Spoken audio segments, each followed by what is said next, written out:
Excellencies, distinguished guests, and esteemed participants, ladies and gentlemen, Assalamualaikum warahmatullahi wabarakatuh. Waalaikumsalam warahmatullahi wabarakatuh. A very pleasant afternoon to all of you. Welcome to 2024 Virtual International Research Exchange and Sharing.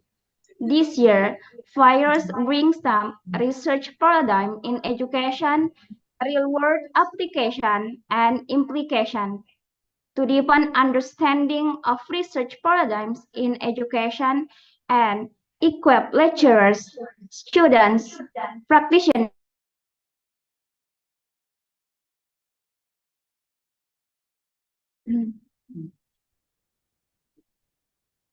This year, Vires bring themes research paradigms in education, real-world application, and implication to deepen understanding of research paradigms in education and equip lecturers, students, practitioners with practical insights that can be applied in real-world educational settings.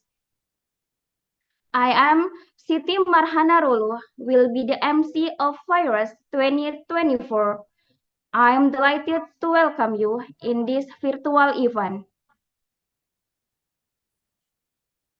The Honorable Rector of Universitas Muhammadiyah Luwuk, Dr. Sutrisno Kajawa, SAMM, the Honorable Head of Advisory Board, Dr. Farid Haluti, SAG MPD, the Honorable Vice Rectors and Head of Institutes, especially the Head of Quality Assurance and Education Development Institute, Universitas Muhammadiyah Luwuk, Dr. Hasrat A. Aimang, SPDI MPD, the Honorable Professor Dr. Kristi Zita from Dr. Juan A. Pasteur Memorial National High School, Philippines, the Honorable Dr. Subhatra Sheladroy, PhD, the Assistant Professor of Commerce, Pioneer Kumaraswamy College, Nagercoil Affiliated to Manonmanian Sundaranagar University, Tirunelveli, Tamil Nadu, India, the Honorable Professor Dr. Supaprawat Siri Pipantanakul, the adjunct professor at Manipal Global NXT University, Malaysia, and the lecturer at Bangkok Turnberry University, Thailand. The Honorable Dr. Andi Asrifan, SPD, MPD, the head of Institute for Cooperation and International Affairs, Universitas Muhammadiyah Sidenreng, Rappang. The Honorable Dr. Hardianti, SPD, MPD, the head of Educational Development Division, Institute of Quality Assurance and Educational Development, Universitas Muhammadiyah Luwuk. And also participants from various faculties and institutions who have been able to join this event. To commence our program, I kindly request everyone to sit in proper position for the national anthem of Indonesia Raya.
Thank you. Please remain steady as we honor this gathering with the beautiful melodies Mars Muhammadiyah and Mars Universitas Muhammadiyah Luwuk.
Now,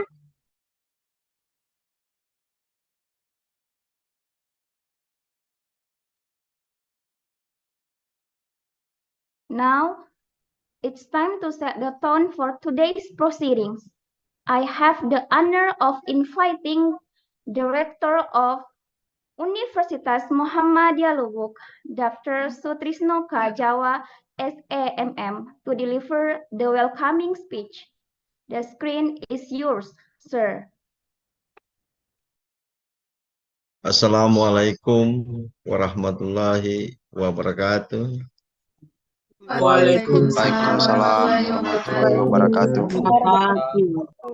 Good afternoon, Good honorable official committee of this 2024 Vires event. Respectable invited presenters from 4 different countries: Indonesia, Philippines, Thailand, and India. Advice boards of Universitas Muhammadiyah Luwuk, vice rector, lecturers, and also our beloved students of Universitas Muhammadiyah Luwuk. Praise to Allah Subhanahu wa Ta'ala for His blessing that today we can attend this special event in good condition. My salawat and salam always be given to our Prophet Muhammad sallallahu alaihi wasallam. Peace be upon him. Ladies and gentlemen, I am so glad to welcome each and every one of you at this Peace Virus event initiated by the Institute of Quality Assurance and Educational Development, Universitas Muhammadiyah Luwuk, in partnership with Institute for Cooperation and International Affairs, Universitas Muhammadiyah, Sidenreng, Rappang. Hopefully, this event can open more national and international collaboration in the future.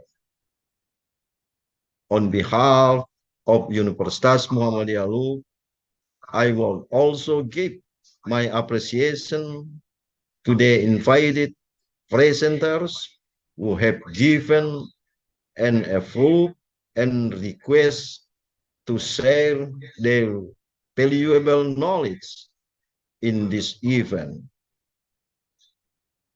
And to all participants, I hope you can actively involve in this event to learn and improve your knowledge. I will also apologize for any mistakes in this program, and hopefully we can improve in the future events. Finally, by reciting Bismillahirrahmanirrahim, I declare to open this Vires 2024. Thank you very much for your kind attention. Wassalamualaikum warahmatullahi wabarakatuh. Enjoy the webinar. Thank you.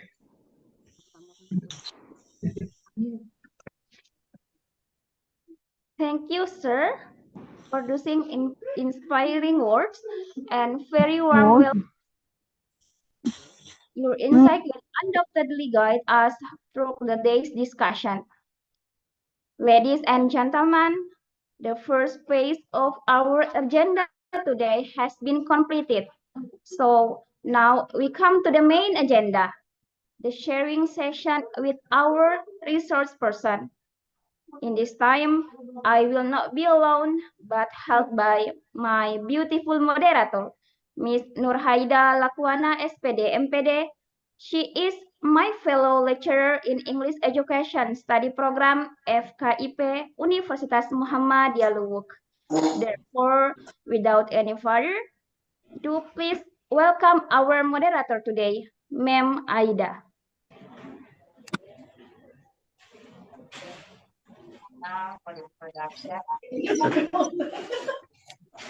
Assalamualaikum warahmatullahi wabarakatuh. Waalaikumsalam warahmatullahi wabarakatuh. Participants and speakers, welcome to Vires 2020 International Resources Exchange. So yeah, this is a platform dedicated to the exploration and dissemination of cutting-edge knowledge in the field of education.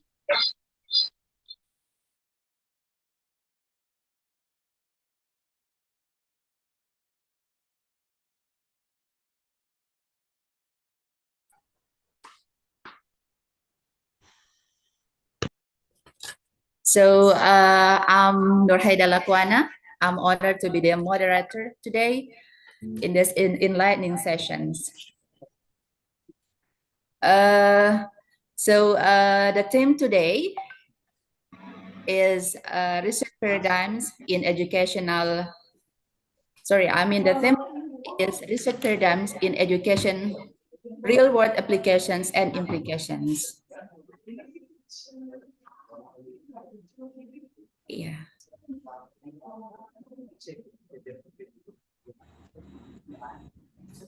All right. So ladies and gentlemen, today we have 5 speakers.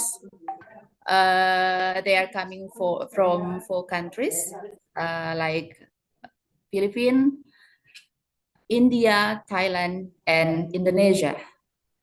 So of course, each of them will bring a lot of valuable insights and expertise. And before inviting the first speakers, let me inform the participants about the rules of this main session.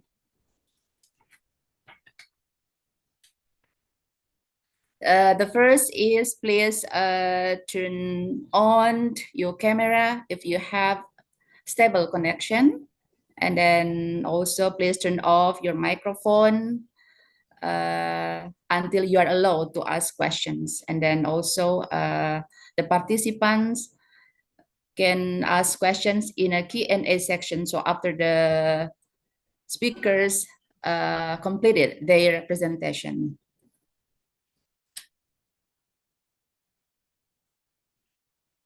And also the question can be direct question, or you can put your question in a chat box. So without further ado, let us delve into the main session.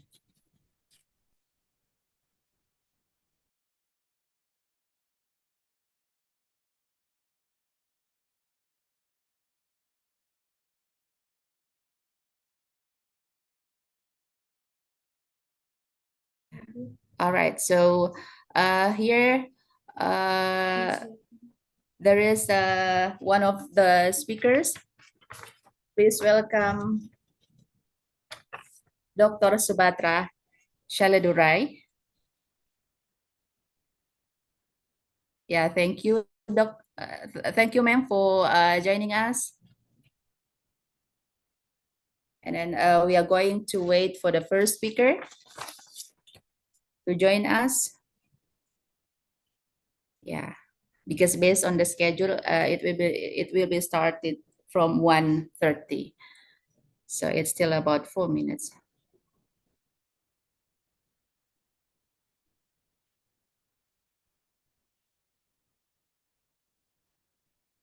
Yeah, for the participants, you can apply the virtual of this program background.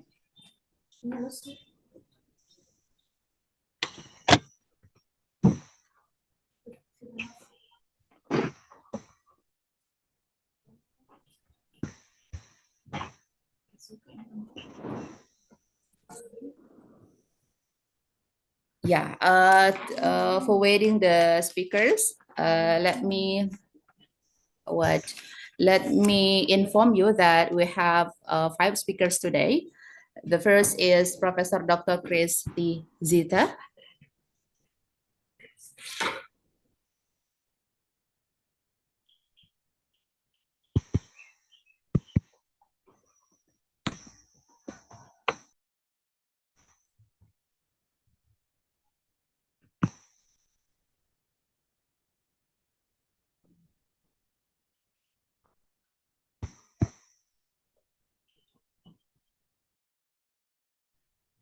All right, so because now we have one of the speaker that has been joined us now, Dr. Subatra Chaledurai.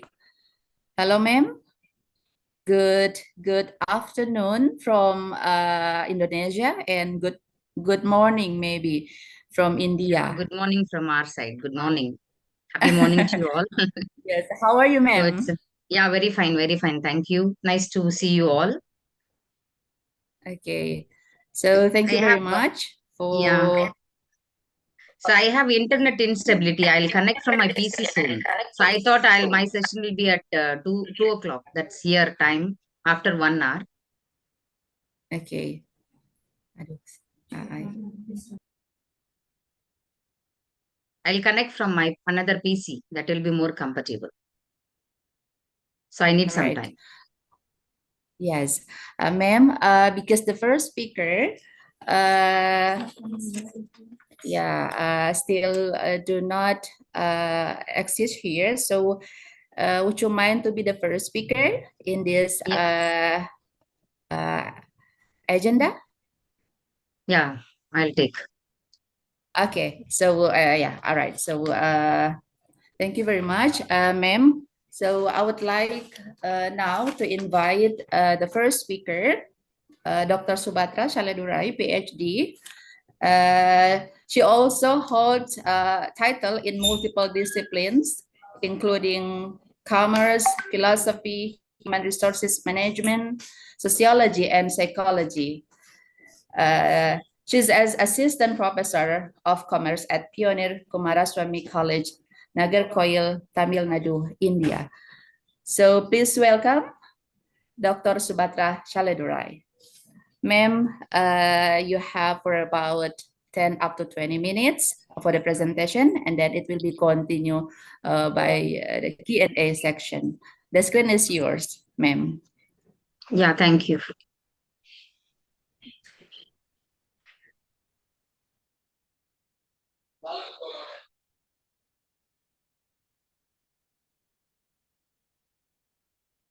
So greetings to one and all. I take this opportunity, a great proud and privilege to be the speaker of the international conference, which has been virtually held today. And with the August gathering of the speakers as well as the participants from Indonesia, hope your institution students are also participating in this conference. I really feel proud privileged to be part of this conference. As the topic goes, the research paradigm in education, the real world application and their implication. So I thought of discussing with you some of the flaws in research paradigm in education, the real world application and its implications too. As you all know, how the research scenario in today's situation, with reference to India as well as the education policy, with which is being held and which is being followed in the recent days in our country. So I just wanted to bring forth a few highlights of the new education policy, which plays a vital role and giving much importance to research and skill development among the students in order to bring the outcome based education and to bring the make the citizen employment and energetic too. So as you know, the flaws in the traditional research paradigm in education. Let me share my slide now.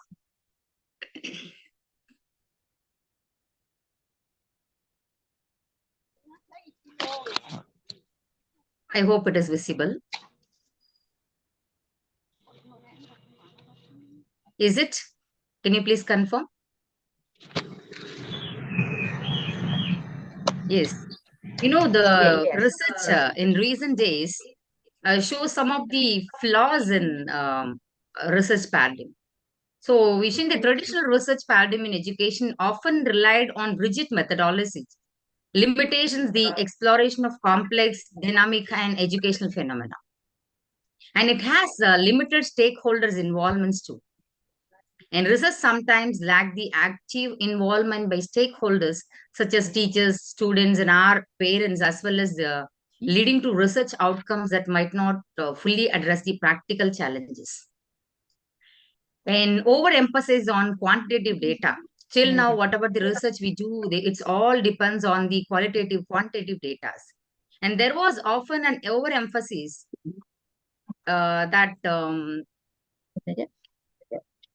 that quantitative data neglecting the qualitative insights. When we much focus on the quantitative data, it neglects on qualitative insights. And this approach may not capture nuanced and context-dependent nature of educational issues. And discounted from practices, the traditional research paradigm could be disconnected from classroom practices, make it challenging to translate research findings to actionable researchers and educators. And of course, the slow response to changes. The traditional research approach might be slow to respond to rapid changes in the education, hindering the timely adopting of teaching methods and policies. Coming to a real-world application of evolving research paradigm, the mixed method research. The researchers how employ mixed methods, combining the qualitative and the quantitative approaches, offering a more comprehensive understanding of educational phenomena. And the action researchers involves teachers, administrators, and other stakeholders actively participating in the research process. It leads to actionable insight that can be implemented in the real-world educational settings. The PAR, we say, the participatory action research. If it involves collaborations between researchers and the community to address the educational issues collectively. That promotes inclusivity and ensures that research outcomes are relevant and practical. And you know about the pragmatic research paradigm in education, focus on practical solution, acknowledging the need for research to have direct implications for improving teaching and learning. And some of the implications we look upon is evolving research paradigm is enhanced relevance. The evolving research paradigm enhance the relevance research in education by ensuring the students are directly applicable to the challenges faced by educators as well as the students. And some of the shift towards more participatory and action-oriented research paradigm increases likelihood of research findings being effectively implemented in the educational settings. It must be a dynamic adaptation. Dynamic. Researchers can now more dynamically adapt to change in education, providing timely insights into emerging issues, facilitating responsive policy and practice adjustments. And by embracing mixed methods and participatory approaches, research paradigms in education aim to provide more holistic understanding of educational phenomena, accounting, or for the complexity of the learning environment. And it is important to have increased collaborations. Evolving research paradigm encourage collaborations among researchers, educators, policymakers, and communities, fostering a quality and fostering a collective effort to address educational challenges. And empowering the stakeholders, including the teachers, students, parents, and empowered through participative research approaches, ensuring that their voices are heard and their experience inform the research process. Excuse me, ma'am. Yeah. If you have your material, you may share screen. No, it's not compatible with this It's device. okay. I'm using. It's That's okay. the reason. Never mind. Yes. Keep going, ma'am. Yeah. And as I told you, this empowerment of stakeholders is much important. Heard and their experience inform the research process. And coming to the paradigm research, in conclusion, we can say the evolving research paradigm in education address the flaws of traditional approaches by emphasizing the relevance, stakeholders' involvement, adaptability. And the real world applications include the mixed methods, action research, and participatory approaches, leading to implications such as improved implementation, dynamic adoption, and holistic understanding. Increased collaborations in case of research in the future days, and the empowerment of stakeholders in the education research process. Hope you have heard about the education policy which has been there available in our country till 2020.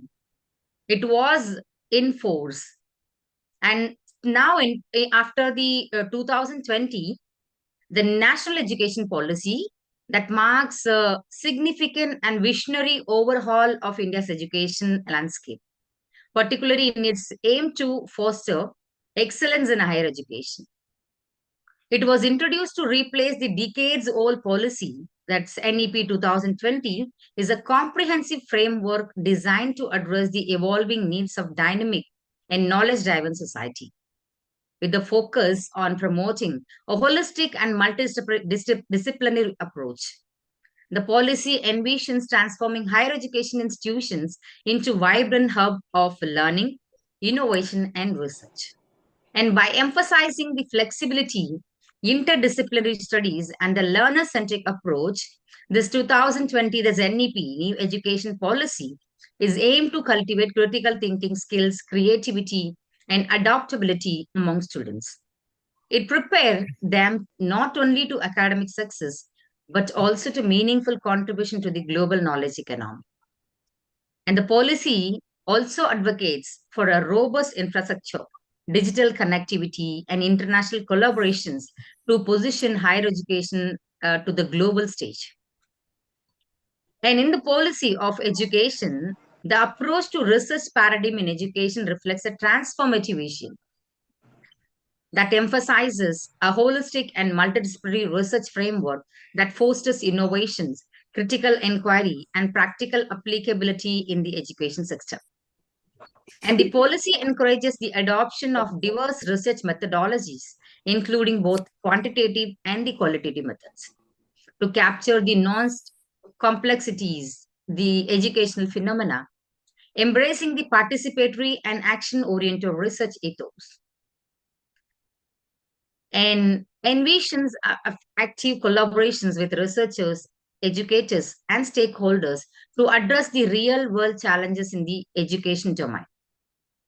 And this paradigm shift aims to ensure that research outcomes are not only academically rigorous, but also directly contribute to the enhanced teaching and learning practices, making education more relevant and effective for the evolving needs of students and society at large. As I told you, here also there are some of the more flaws in the old education system. So the reframe of the old education system is much necessary in order to overcome the challenges we face now in the research arena. Key flaws in the old system, I can highlight few, like rote learning, the exam-centric evaluation. It encouraged a rote learning approach where the students memorize information without truly understanding the concepts. Additionally, the evaluation system was heavily exam-centric, focusing more on the recalling information rather than assessing critical thinking or practical applications. And the lacks of flexibility in curriculum. There is not much flexibility, it's rigid and lacked flexibility. There was a limited room for the students to choose the choice subject based on the interest or career aspiration. And this lack of flexibility hindered holistic development and personalized learnings too. And inadequate emphasis on skill development. The old education policy, which has been implemented, which is in force, does not have the enough emphasis on skill development. It often prioritized theoretical knowledge over practical skills, leading to a gap between the academic learning and real-world requirements. And of course, the gender disparities persisted in access to education and opportunities. Especially girls in certain regions face challenges in terms of enrollment, retention, and complexion of education due to social and cultural factors. And insufficient focus on early childhood education is given adequate attention. The foundation years of educations were not appropriately structured, impacting the overall development of children, influencing their readiness for higher educations. And the integration of technology is limited. Education was limited because of the integration of technology, and it does not fully leverages the potential of digital tools and online resources for enhancing the learning experience and making the education more accessible. And of course, the rural urban education disparities between the rural and urban education persisted. Access to quality education infrastructure and educational resources were often uneven, contributing to education inequality. And of course, there is a called the board examination. It was overemphasis on high stakes board examinations, creating immense pressures on students. The system focused heavily on achieving high scores rather than nurturing basic, holistic, and well rounded educational experience. And vocational education is also limited, given much less importance to the practical skills. And inadequate teacher training and professional development availability for the teachers to in order to equip themselves. And what is being needed to transform and to have a pragmatism in education with key aspects of some of the points given as per the new education system. So I would like to highlight some of the new paradigm or highlights that is going to affect not only the education system but also the research in future. The application oriented learning and the flexibility in teaching methods are going to contribute high in the present scenario. Emphasizing on practical application of knowledge, it aims to shift the focus on the rote memorization to the experiential learning and skill development.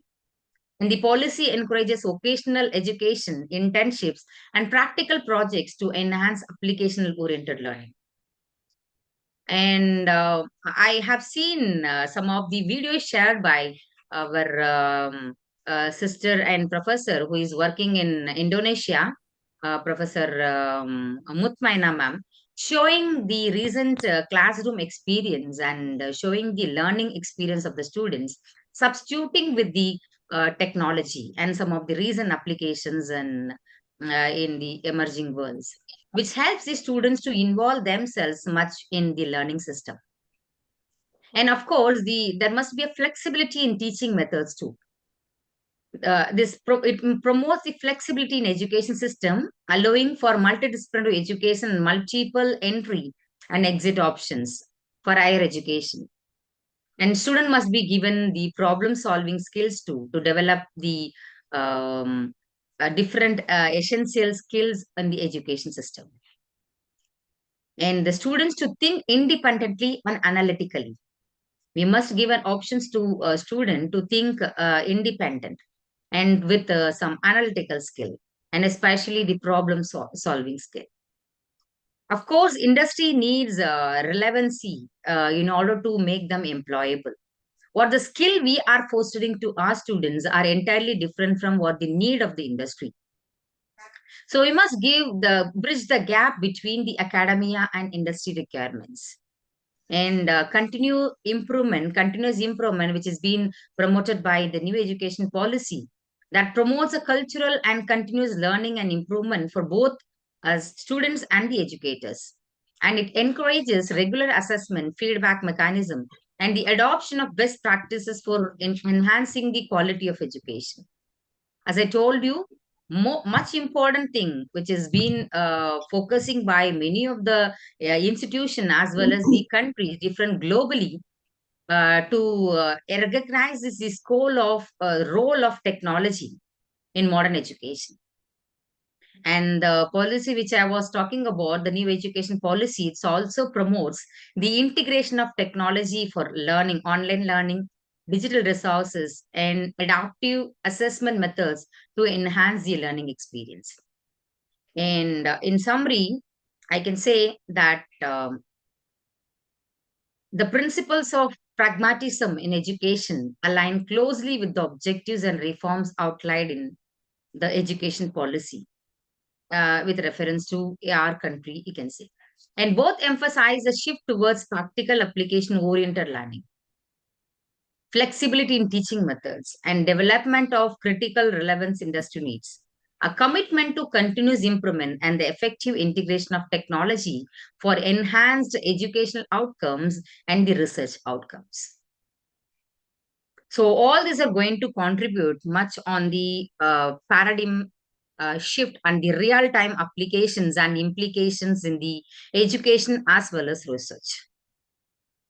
And I hope I have given you some insights on the topic assigned to me and as well as for the virtual international resource exchange and sharing program duly organized by the University of Indonesia.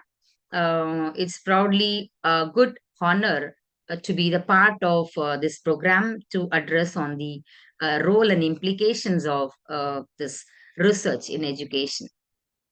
So I would like to thank for the opportunity given to me to share the insights and few information about the flaws in the research paradigm in education, the real world application and their implication with reference to the old education policy to the new education policy 2020.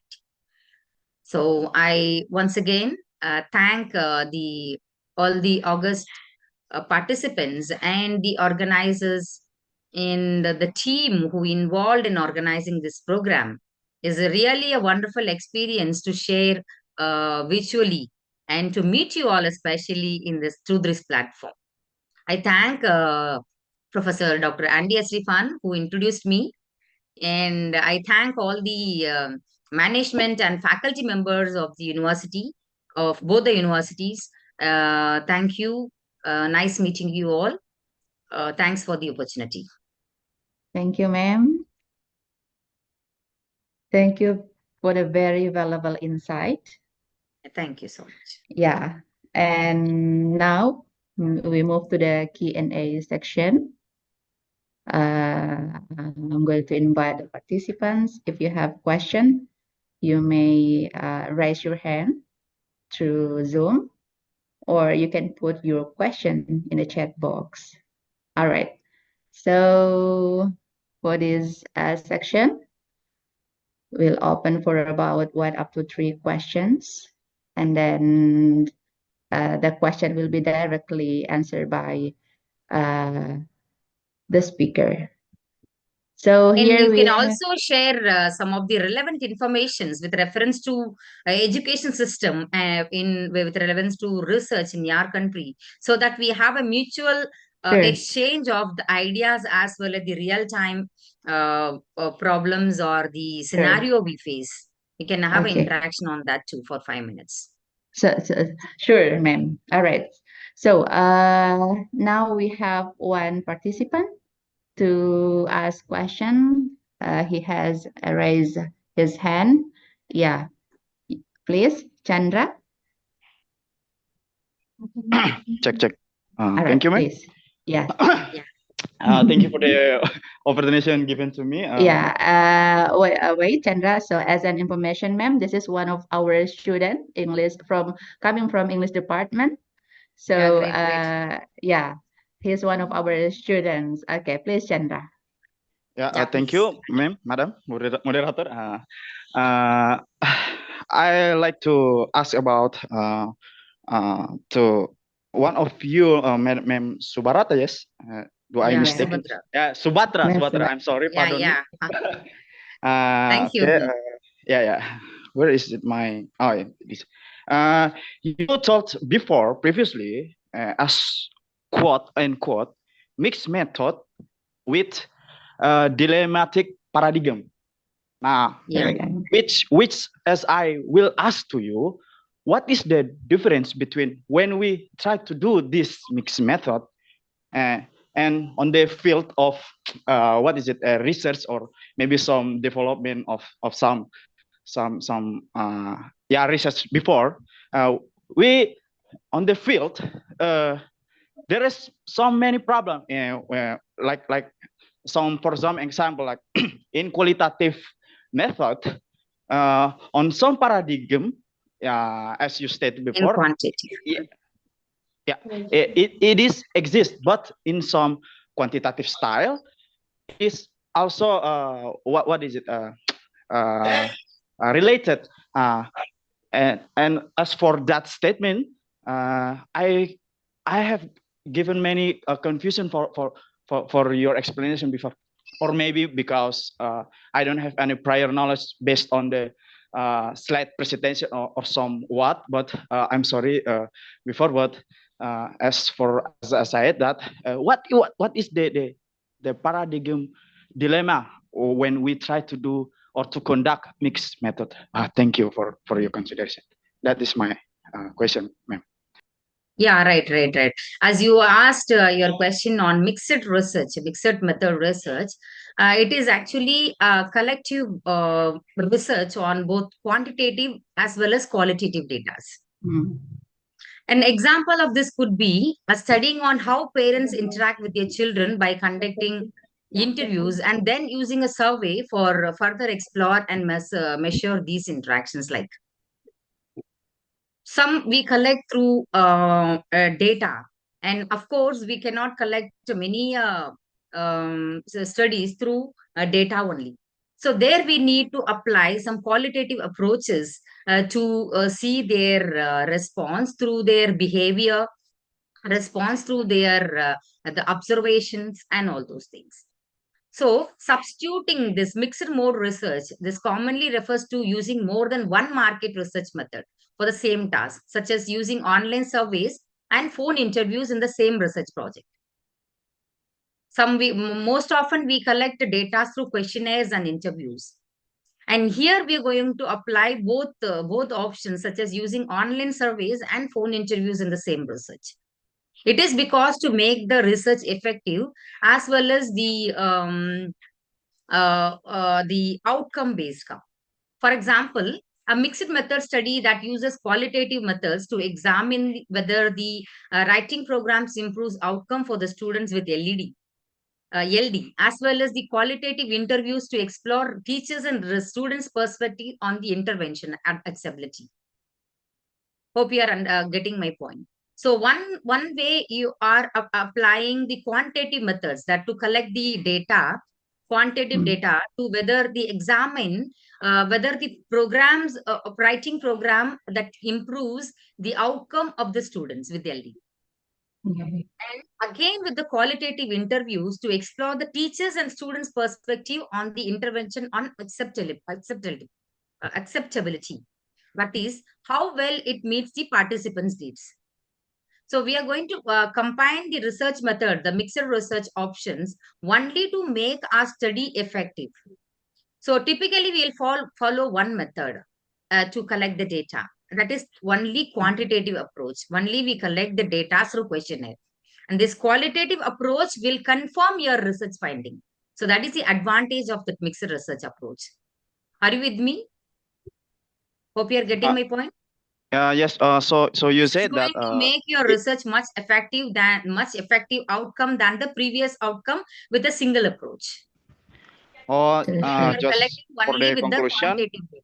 Yeah. or just like similarly, researchers will collaborate with other researchers from different disciplines or maybe aspect or curriculums, may need to consider how to negotiate and try to adopt or respect the different paradigms. Is that you said, ma'am? Yes, of course. The policy which I was explaining you about with the slide, it would be more effective, even though I managed without the slide.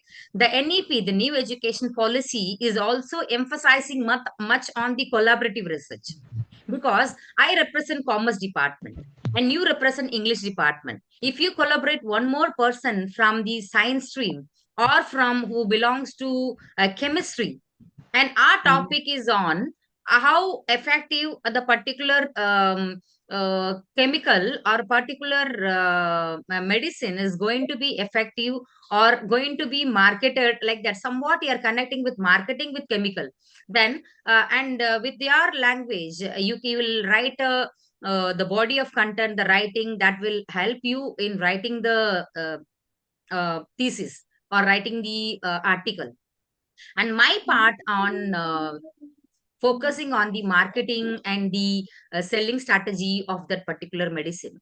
And the chemist part will be how effective it is, what is the side effect of chemical, what is the use of that chemical. So combining all our skills, the skill of an English person, the skill of a commerce person, a skill of a that chemistry is going to bring a valuable outcomes. So in real paradigm implications on collaborative research is going to be highlighted and going to be impact much on the research in future. So always when hereafter and till now we were focusing only on myself as commerce graduate, commerce PhD holder, I focus on only commerce stream. If I combine one of the person from the zoology stream or one of the person from computer science, is going to help my research and going to bring much impact as well as the outcome and the real outcome on my research, our research. So it is very good to have a collaboration with other departments and other streams. Are you Yes. there? Yeah. Thank you, ma'am. Okay. As for the additional information, it helps me broaden my Yeah, background right. knowledge based on Okay. mixed method. Thank you, ma'am. Before, ma'am, Okay. can you actually send some of the reference to your explanation before, in order for us to help All right. understanding a little more? Yeah, sure. I'll share Okay. some more information on this mixed research method as well as the collaborative research. I'll share in the chat box. I'll share some of the links Okay. which I have taken. You can use it for reference, and you can even research much on the collaborative research. How Okay. can we extend? So, What is the Thank flaw you. behind it? And how can we collaborate with other institutions? But because some institutions offer collaborative research, interdisciplinary researches, they encourages, and some institution they never encourage or even accept the application for interdisciplinary research. They request for only subject based research. So in that case you have to connect with the university which offer you to extend your research in with the collaborations. Thank you. So you'll have to make a Yeah. research in that area too. Yeah. Okay. Thank you, ma'am. Thank you, Chandra, for asking the question. And then for ma'am, thank you very much for Yeah, addressing thank you. Nice the having question. you all. And thanks Yes. for the question, Chandra. Yeah. And And thanks to the moderator too. yeah, ma'am, I do sorry for maybe there is any mistake in mentioning your titles and names because also we It's are Subhadra very Cheladurai. Subhadra is my name. Cheladurai. I add Yeah, Cheladurai, my father's name before after my name. So I it's Subhadra. see. It's right. I And I see. love Yes. your pronunciation too. Okay. Thank you, ma'am. All right. So because we are limited by the time, and now we come to the end of this section, and also we are coming from Muhammadiyah Luwuk University. We are looking forward for more collaboration with you, ma'am, national or Yeah, sure. international. Yes, and also in this section we only open one question because 30 please. minutes. The first speaker only for about 30 minutes. So it's time to share. Yeah. All right. So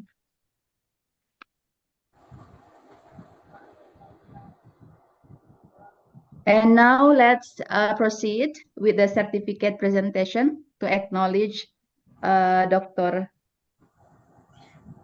Subhadra Cheladurai. Yes, this is the certificate. Again, thank you very much, Dr. Subhadra Cheladurai, PhD. Yes. Thank you, ma'am. Thank you, so much. ma'am. All right.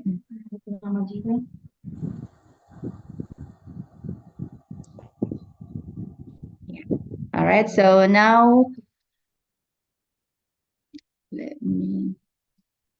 we move to the second speaker. I saw just now that one of the speaker, Professor Dr. Chris. Yeah. Yes, Ibu. Present. Yeah. Okay. Yeah. All right. So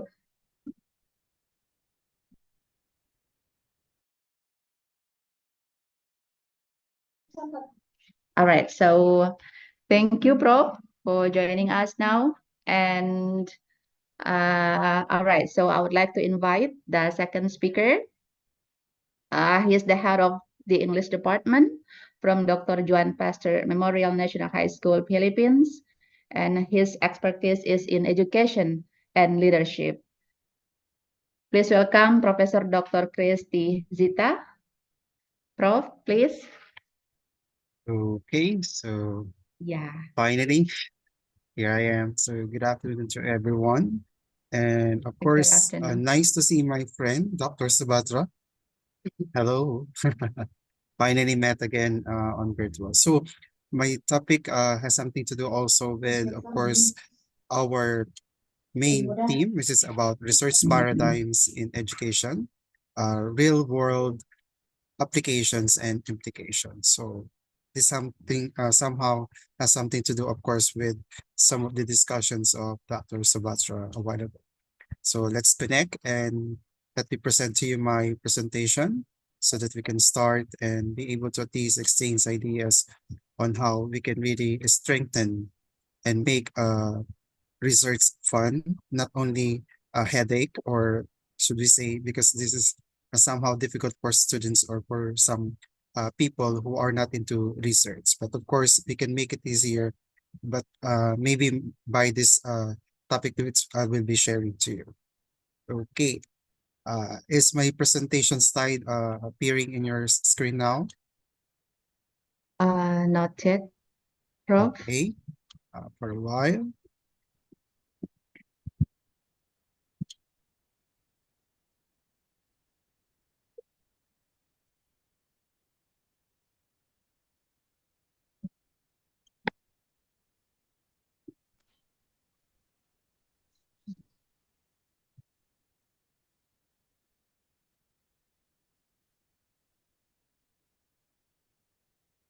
Okay, so I think it's All right. now visible. Okay. So Okay. again, good afternoon from the Philippines and good afternoon also to the rest of Indonesia. Okay, so my topic has something to do with coping to the needs of the 21st century learners through research. Okay, so much for that, of course, profile. So let me start again my slide or my presentation through for a while. Some technical glitches happening. So this really happens once we, of course, have this kind of presentation. Okay, so while I'm, of course, stuck with my slide presentation, so of course, let me give you this quotation. It says, "No research without action, and no action without research." So let's try to find out what is the connection of these phrases to my presentation. So what is action research? So I will be dealing about action research because from the previous slide, we are talking about action, or some of the keywords that you have seen there is about research and action. And why do we need to do AR, or action research? Primarily, when we talk about action research, it is a research because it follows the research process that is starting with a problem, then planning for gathering data or designing methods in gathering data, and then gathering information, and so on and so forth. It is more on the action that should be done to solve problems immediately and to find solutions with immediate applicability to the cited problem for immediate action. Also, it is research here is the method in finding immediate solutions to the problem, and action is the byproduct or implementation for a change. So if a regular research has a span of at least 5 months to complete, with action research, you can complete this within just at least 2 to 4 weeks. So as short as that. Okay, so what is the difference between action research and the traditional research that we have? So in traditional research, of course, this is done by university professors and scholars. While for action research, this is conducted by the teachers or the heads of the institution themselves. So the environment for the traditional research is controlled, of course, while, of course, when you talk about action research, it is the schools or the classroom setting that we are looking for some problems or issues. For traditional research, it is using rigorous research design to show cause-effect relationship. Major attention is given to the reducing error and bias, while when we talk about action research, this is using less controlled procedures to understand the effects of some educational intervention, and changes are made during the study itself. While for why do we need to study or to do research in traditional, this is to obtain knowledge that is generalized and to develop and test educational theories. While for action research, this is to obtain knowledge that can be applied directly to the local classroom situation and to give the participating teachers in-service training. So that would answer, of course, why do we need to do action research. So it is for the classroom-based problems that we need to give solutions or immediate action so that it will not be it will not become a bigger problem, or it will not be a big issue in the school setting. Okay, so distinctiveness of action research. Action research is cyclic. Cyclic from the word cycle, so it continues. Okay, similar to steps tend to recur in a similar sequence. Participative, the clients and informants are involved together. Qualitative, because it deals more often with the language than with numbers. And reflective, it's critical reflection upon the process and outcomes are important parts of each cycle. So there's a reflection right after having done this particular research. And then, of course, when we talk about the cycle, so there are 5 particular cycles that we need to follow. The first one is identification of problem or the problem area, then collection and organization of data, interpretation of data, then action based on the data gathered, while, of course, the last one is on reflection. So to put this into a graphical representation, so you can see the cycle there that it continues.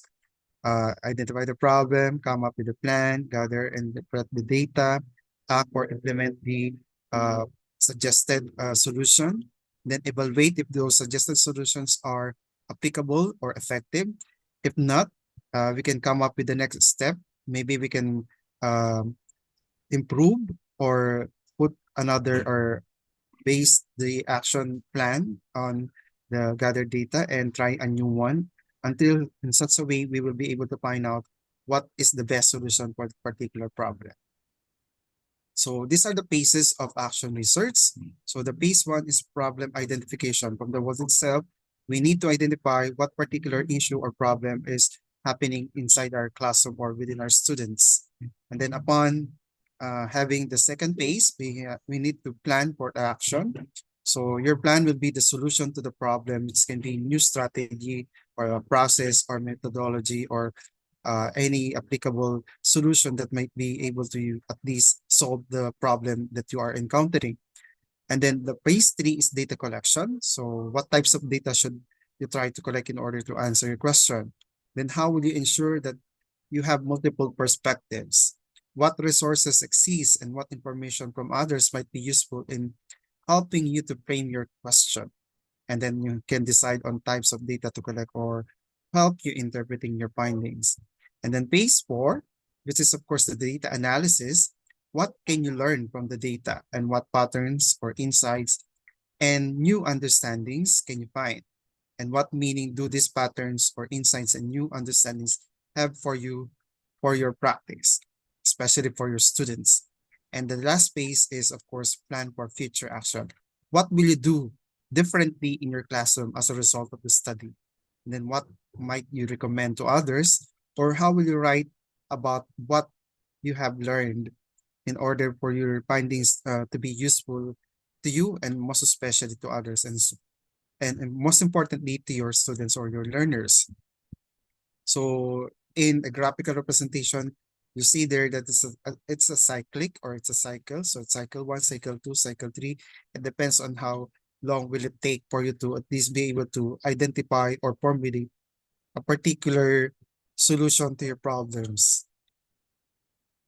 Okay, why is it important, or these are the important points about action research. Action research is a practical way for individuals to explore the nature of their practice and to improve them.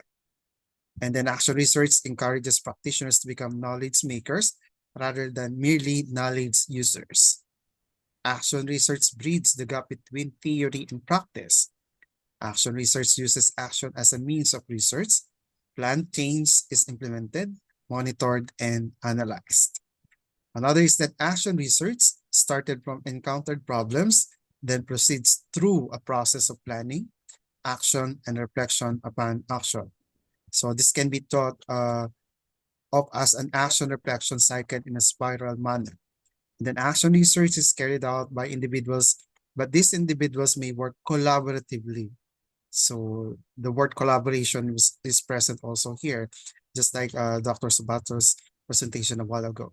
Then action researchers may use a variety of research methods, both qualitative and quantitative. So it must apply triangulation in methods if it is needed in your particular action research or your AR. Then action research produces results that are not generalizable, meaning it can only be applicable for one particular section or one particular group in your class or in those classes that you are handling. Doing action research can start the starting points or some questions that you need to answer in order for you to at least start your own. So the first one is, what is your concern? And why are you concerned about this particular problem or issue in classroom? And what do you think you could do about it? And then what kind of evidence could you collect to help you make some judgment about what is happening? And then 5, how would you collect such evidence? And then 6, how would you check that your judgment about what has happened is reasonable, fair, and accurate? So these are some of the key points that you need to know or to have answer for you to be able to continue. Sometimes we've been doing the solutions for the problems inside the classroom, but then again, these were never put into black and white or written in as a form of action research. But in fact, we can make this as an action research or as a research because we have done such way or solution to the problems or concerns that are happening inside the classroom. Then what can I investigate through action research? You can investigate just like practical or everyday issues. Just like, why is my students always absent in my class and in other classes he is attending? Or why is my student not completing or submitting his outputs? Or why my student is failing in my class? So some practical issues or day-to-day issues. Then action research investigates everyday problems experienced by teachers. This is based on the paper of Elliott in 1981. And all you need is a general idea that something might be improved. And that is according to chemist and Mark Taggart in 1982. I experience a problem when some of my educational values are negated in my practice. That is according to Whitehead in 1985. Then these are the 3 purposes of or for action research. Building the reflective practitioner. When individual teachers make a personal commitment to systematically collect data on their work, they are embarking on a process that will foster continuous growth and development. When each lesson is looked on as an empirical investigation in the factors affecting teaching and learning, and when reflections on the findings from each day's work inform the next day's instruction, teachers can help but develop greater mastery of the art and science of teaching. In this way, the individual teachers conducting action research are making continuous progress in developing their strengths as reflective practitioners. The next one is making progress on school-wide priorities. Increasingly, schools are focusing on strengthening, of course, themselves about their different programs. So at least we can make some progress on the school priorities, and then building professional culture. So often an entire faculty will share commitment to student development, yet the group finds itself unable to adopt a single common focus for action research. The next, why action research now? Because we need to, of course, develop professionalizing teaching. So professional work is expected to be complex and non-routine. So we need to improve that one in action research. Next one is enhancing teacher motivation and efficacy. So many teachers now ask, am I making any difference? It's not that, am I improving my learners' skills? But of course, the difference that they have done in their teaching process. The next one is meeting the needs of a diverse student body. So diversity is the key word here, and we need to at least craft solutions for every individual or for every learner that we need to deal with day by day. Then achieving success in standards-based system. So we cannot act without any standard or without any basis for every actions that we need or we need to do. Then another one, benefits of action research, focus on school issue, problem, or area of collective interest. So day by day, we encounter different problems, and we need to find solutions readily or immediately so that we can make a difference in the lives of our learners. The next one is form of teacher professional development. So this is, of course, in a way, develop the professional growth of our teachers. And then collegial interactions. So there will be a collegial interactions or collaborative interactions among our professors and teachers. And then potential impact of school change. So this will be able to at least make a difference, make a change in the school community. And then reflect on own practice. So we need to reflect on our practice if these are really important or these are making difference or not at all. So we need to improve, develop, and of course, make some adjustments into our day-to-day teaching and day-to-day dealing with our learners. And then improve communications. Through action research, we will be able to communicate not only with our learners, but of course with the different professionals and with the different clients and stakeholders within the school system itself. So as for my list of works as an advocate of action research, of course, I've been a conference, so you can just read there some of my activities regarding action research and my collaborations. And you can just Google my, you can just search my name on Google Scholar and you'll find some of my works there. Mostly some of them are action research because in the Philippines, we need to make immediate actions to the day-to-day problems that we encounter inside our classroom. So that we'll be able to at least make a difference, not only on our professional growth, but of course to the learners that we are handling day by day. Okay, so those are the some. Some of them are already published online. You can find them on Google Scholar. You can just, again, search my name if you would like to see them. Okay, or if you would like to read some of them. So my research membership, award, and recognition, those are just some. Okay, so I think that is all for my share of ideas regarding action research and why do we need to put this into practice so that we'll be able to at least make immediate action to an immediate problem that we encounter inside the classroom and inside the school system that we are belonging, because this needs to be solved right away. We don't need for another year or another month or another semester. We need to do an action. Okay, so that's all. This is Professor Dr. Crisita from the Philippines. Terima kasih. Thank you, Prof.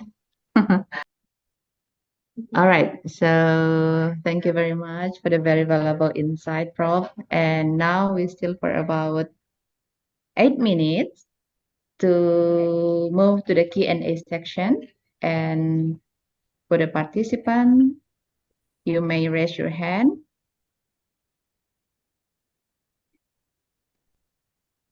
If you have a question, or you can put your question to the chat box.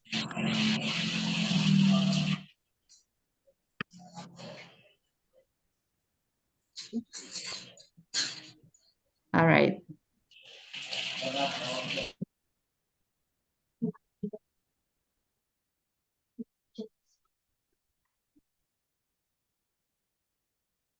Yeah, all right. Let me find the chat box.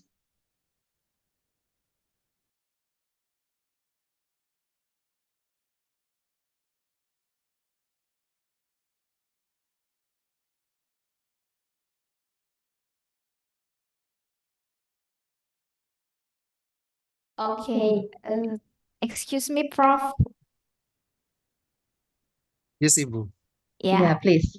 Um, I would like to ask something that actually this is still very like my curiosity, and perhaps some of us also have the same curiosity about this action research, is the level of successfulness in act on action research is very crucial. I mean, is there any like necessary for doing something in action research to be to be successful? Like if we choose certain methodologies or media in order to improve certain things based on our case in the field, then is levelness to conduct the action research still the very first place to consider by the researcher,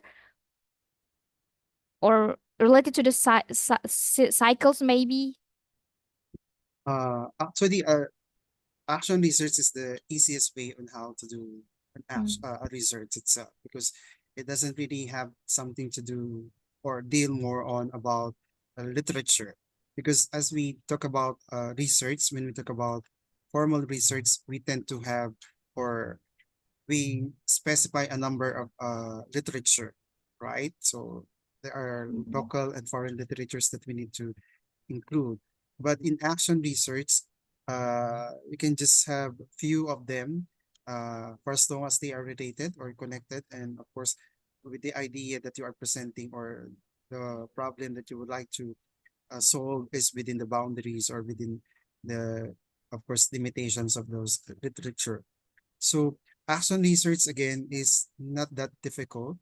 So it's not highly technical, but of course it helps a lot in dealing or solving the problems or issues that we have inside the classroom. It's like what I have mentioned a while ago. Just like, why is my student, or one particular student, is not attending my class, where in fact he is attending other classes. So there seems to be a problem in you as a teacher of that particular student. So you need to find out, why is this student not attending your class? Or maybe one particular student is having behavioral problems inside your classroom, but not in other class. So what will you do? Because this behavioral problem of that student will also affect other students. So as a teacher, you can collaborate with your other colleagues or other teachers. Why is this student misbehaving?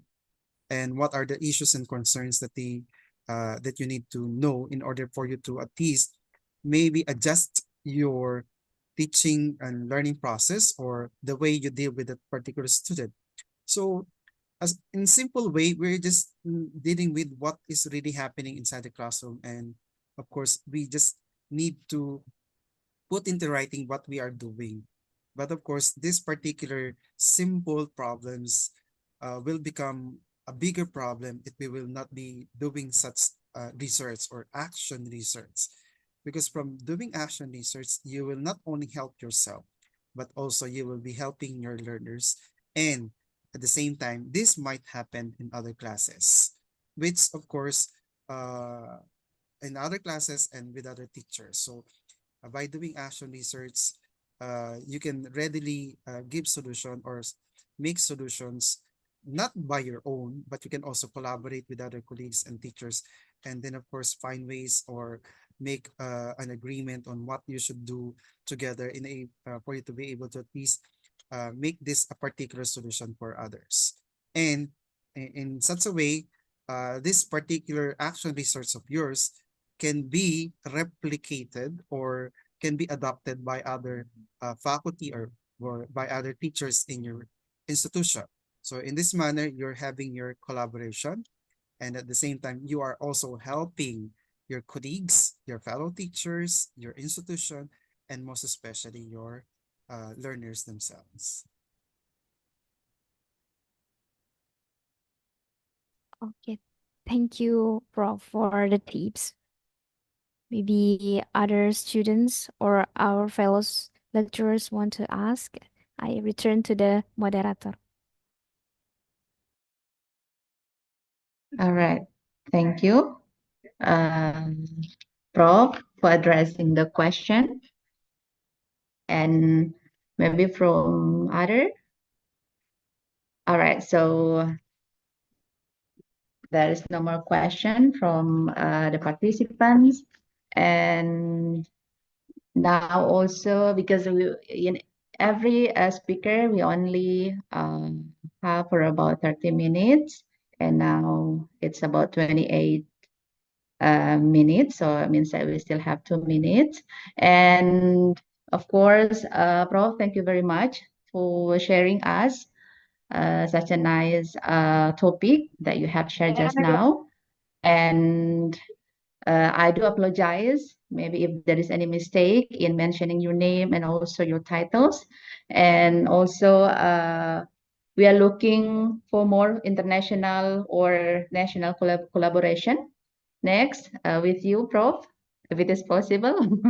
All right, so thank you very much. And now let's proceed with the certificate presentation to acknowledge Prof. Chris' invaluable contribution.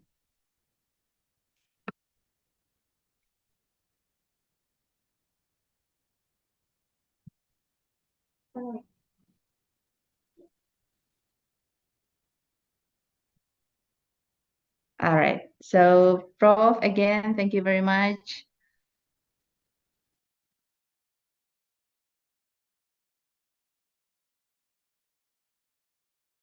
Again, terima kasih, and Sama-sama, Prof. hope to have another collaboration in the future. Sure. Okay. Thank you, Prof. Thank you. Thank you. All right. Yes. All right. Now we come to the third section. That's the third speaker. All right. So yeah. Profesor Dr. Supaprawat Siripipatanakkul.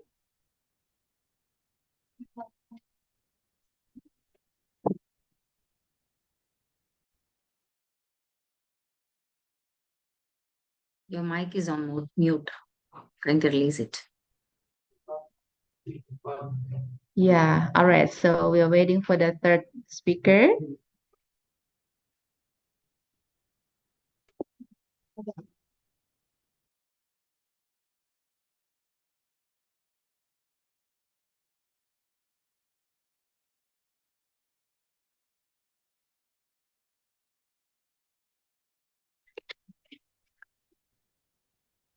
So because while waiting for other speakers, now there is Ibu Hardianti, Dr. Hardianti, SPD MPD.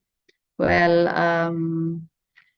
she's a lecturer at English Education Study Program. So and also as the head of Educational Development Division, LPMPP Universitas Muhammadiyah Luwuk. And then she focuses on sociolinguistics and plurilingualism. Please welcome Dr. Hardianti, SPD, MPD.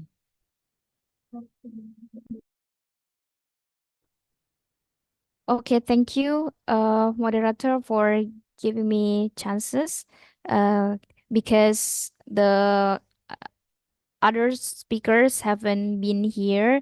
So to make the time efficient, I'd like to be the third presenter. Yeah. Okay. Let me share my screen.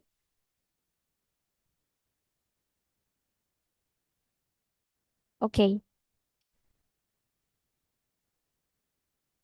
Oh, I think Dr. on the line. So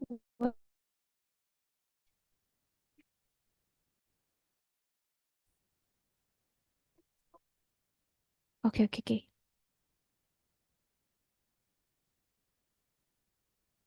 Yeah, I think Prof. Supaprawat is has just entered the Zoom. Yes. So yeah, welcome, Prof. Wait I a few will minutes. Sorry. yes. Yes. All right. Okay. So, yeah. Can you Welcome, see Prof. me? Sorry for a bit late because I have to manage my schedule. It's my working time. It's okay for now. Okay. Could you see me? Yes. Good afternoon. Good afternoon. Yes. May I share for the screen? Sure. Sure, Prof. Yes.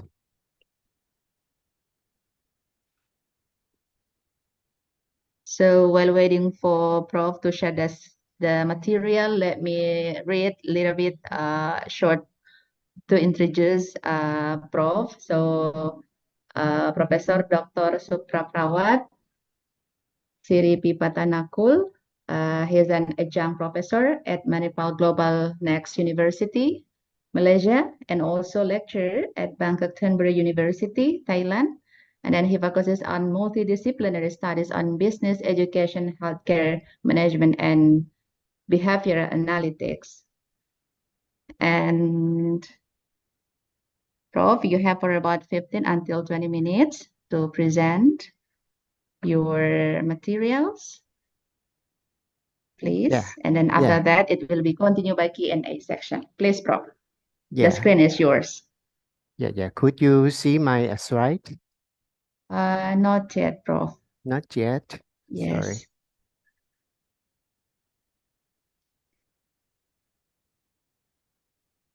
Okay, let me share the screen again. Okay. All right. Yes, it appears now. Okay, it's clear. For my slide, the topic is about the business intelligence and digital intelligence for contemporary organization designs. And this is my name, Dr. Supapawat Siripipattanakul. Thank you for the invitation for the Vires 2024. And I would like to share about my scholarly paper in 2023 and 2024 about artificial intelligence and digital technology in the field of education, business, and healthcare. And thank you again for inviting me for Vires 2024. And the invited speaker in the topic is about the research paradigm in education, in labor application and application. And this is the timeline for me, about half an hour for that. Okay, for the introduction, when you talk about the contemporary study in management, it means that you can do the management research in any field. For example, in the field of the business, in the field of education, and in the field of healthcare. Sometimes you have to do the integration research between 2 or 3 of the sector. It means that is considered as the integration research. That's why I don't mention only for the field of education, because we have the professor or faculty member in the field of business, in the field of healthcare, in the faculty of medicine or faculty of dentistry, for etc. And when we apply for the contemporary study in management, it means that we have to employ or adapt digital technology for education, for teaching, for learning. That's the definition of the contemporary organization design. And we talk later in business intelligence and the definition of digital intelligence. In the real world applications and implication, it means that the study in management is the contemporary research. And as I mentioned before, it's not only in the field of education, because faculty of business and faculty of medicine or dentistry or healthcare or public health is in the educational sector, because there are for many faculties of the institution education in the field of business, education, and healthcare. And we can apply for computer science and technology and adapt to contemporary study in management. This is my educational background. In the field of the education, doctor in philosophy in education. In the field of business, I graduated in Doctor of Business Administration, and in the field of healthcare, Doctor of Dental Surgery. I'm a dentist, and also study in Doctor of Business Administration and Doctor of Education. Ini kalau bahasa Inggris. Hello, is clear? My sound is clear? Keep going, Prof. Okay. And when we talk about the business intelligence, it means that we can apply for the artificial intelligence in the business sector and apply for the human intelligence. It's not only the artificial intelligence adopt in the business sector, but we have to use the human intelligence to apply for the business intelligence. Therefore, the business intelligence comprises of human intelligence and artificial intelligence. And this is the example of my paper. The artificial intelligence and ChatGPT influencing the digital economy is the example of the artificial intelligence or digital technology adopted in the business and in the field of education later. Another example of the artificial intelligence or digital technology adopted in the business for faculty of business. For example, we use the AI in TikTok for evaluate of the marketing for the customer or TikTok user. Another is the Google Map. We use Google Map for transportation, for shorter the time, for don't waste the time when we traveling. Another example of the AI in use for education is ChatGPT. Is update for digital technology. Another application is Google Bard. I think everyone know very well about the ChatGPT and Google Bard. Another of my research is about the community guidelines and safety, the case of TikTok user. But this is the conference proceeding in 2024. 1 or 2 months later, we release for this paper. You can follow for this paper. And when we talk about the digital intelligence is different from business intelligence, because business intelligence is used only for the sector of business. But digital intelligence, you could apply in modern organization, in any modern organization. But it's adopted for human intelligence and artificial intelligence in any modern organization. We can call the digital intelligence. The difference is the sector. business intelligence is used for the business sector, but digital intelligence you can use for any sector or any modern organization. Another application that you can use for qualitative analysis or interpretation is NVivo. I think everyone know very well about NVivo. NVivo is the software or application that you can use for analyze or qualitative interviews data for content analysis and for interpretation. You can interpret or evaluate in the graph like the example of this slide.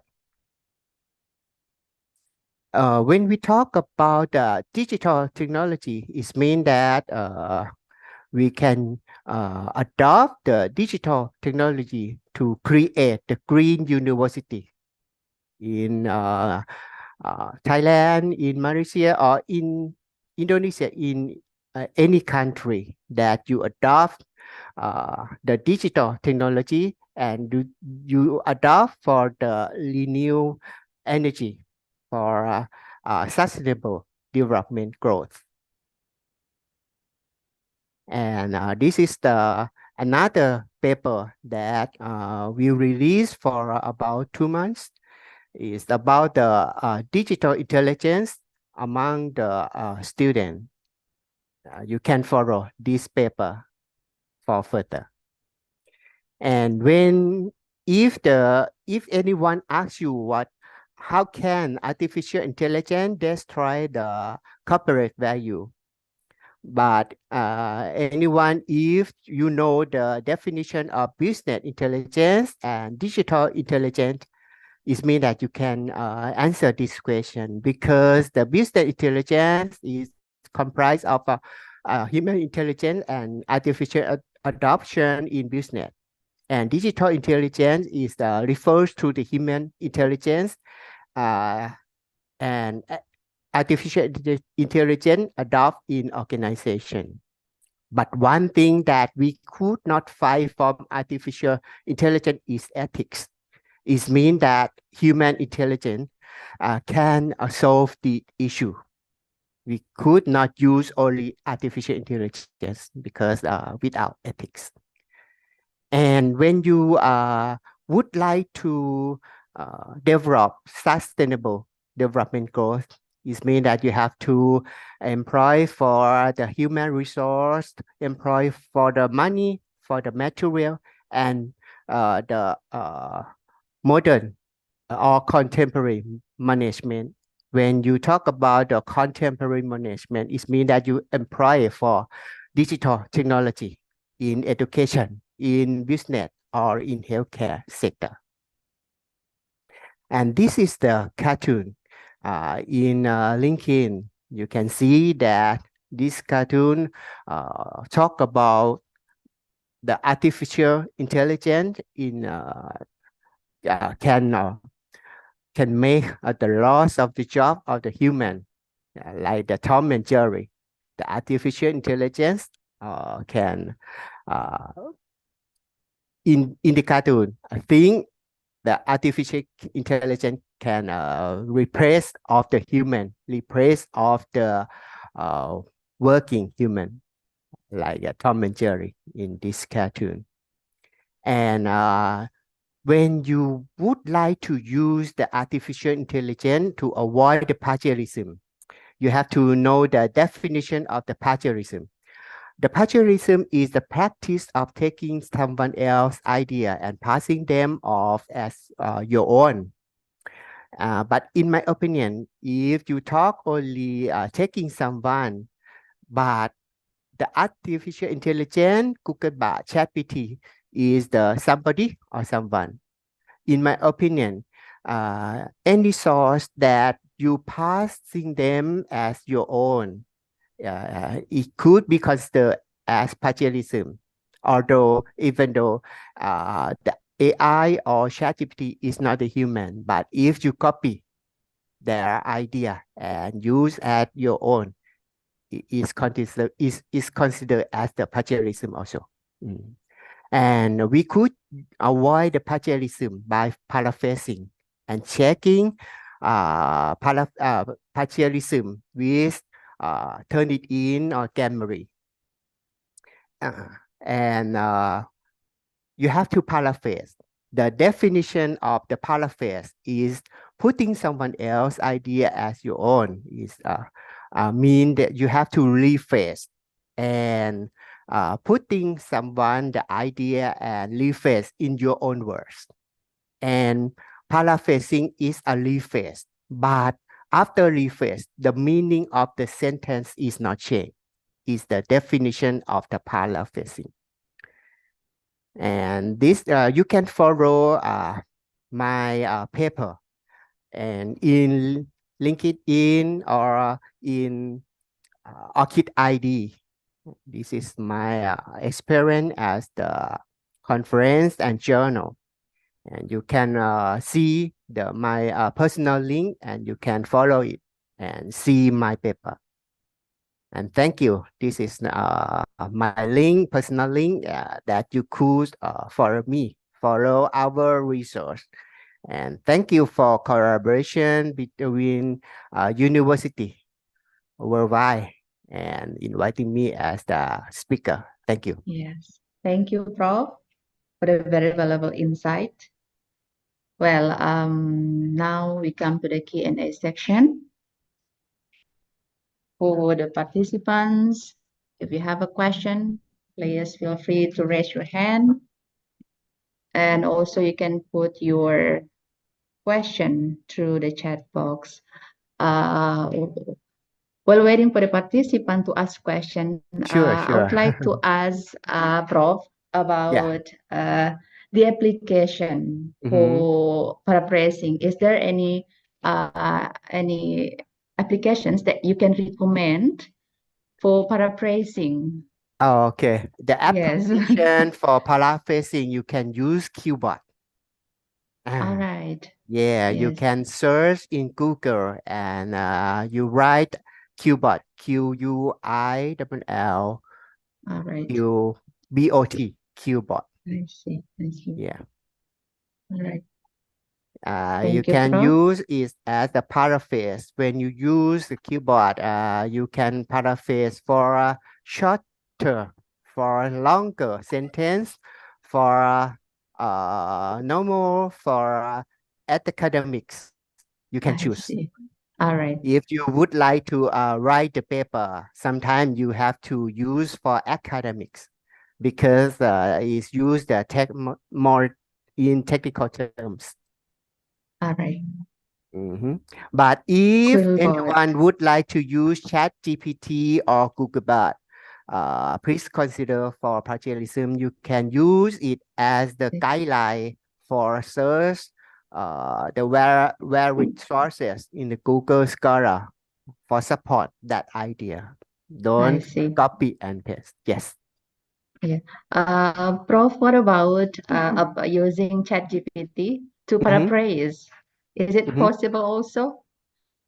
You use ChatGPT? Yeah, Oh, yeah. but when you use any artificial intelligence that you ask and like a chatbot, when you ask some question and chatbot or Google bot answer your question is without citation, without reference. It means that if you use the guideline, you have to paraphrase and support it with the previous study in Google Scholar, in Scopus or Web of Science. All right. Thank you, Prof. Well, there are two questions through the chat box. Yeah, I two questions. can see the question. Yeah, let me read for you, Prof. So the first is, what is the best and optional ways to use ChatGPT or AI-based learning, but not to contrast on the level of plagiarism? Which question? I see the first question. What are the key challenges faced by organizations in adopting and integrating business intelligence and digital intelligence in their organization design? Is this question? Yeah. Okay. Interest and level of knowledge. I see. I get a point, Prof. Like, what about how to use ChatGPT? Mhm. But it what how to say? It's not like the level of plagiarism. It cannot be accepted as plagiarism. Mhm. You mean that use any answer of ChatGPT Yeah, and yeah, write in the paper? I think could not. yeah. It is Sometimes you have impossible. Yeah, to, Prof. yeah, It is you have to, plagiarism. It is considered as a plagiarism yeah, too. because Sure. is Yes. and in my opinion, even though AI is not a person or someone, but is the source that not your own word. Sometimes you have to paraphrase and All support right. with the studies. Thank you, Prof. The second question from Yeah. Siti Nurhaliza. Well, what about your opinion, Prof, about one of the lack of artificial intelligence Mhm. for education? Like students do not want to think too much because now everything is easy. Mhm. So she asked your opinion about this. Okay.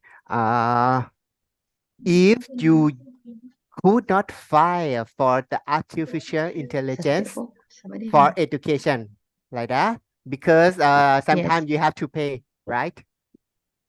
And another artificial intelligence for could apply for English learning is Elsa, you know, Elsa.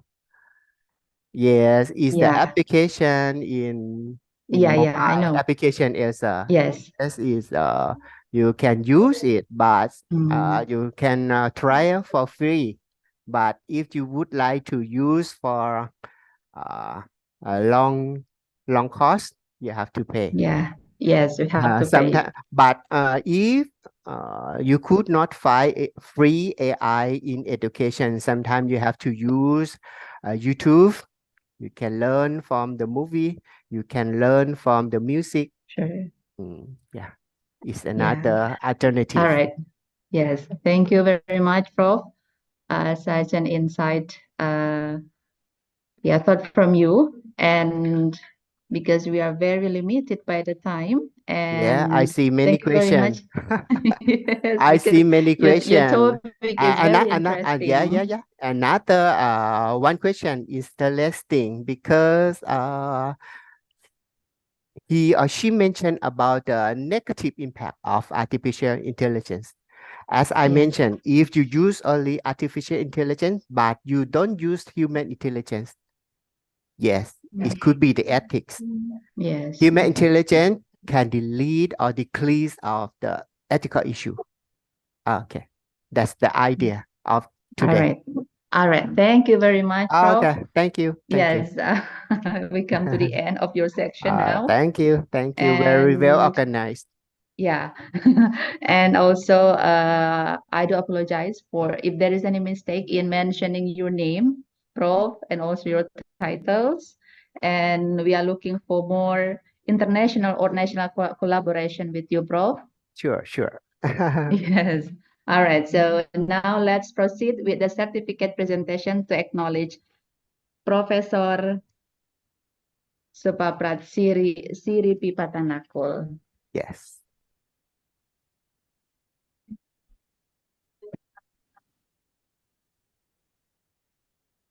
Yeah, Thank you. here is. Thank you. Thank you very Beautiful. much, Prof. Beautiful. Thank you. Thank you. All right, now we have completed the third speaker, and then we move to the fourth speaker.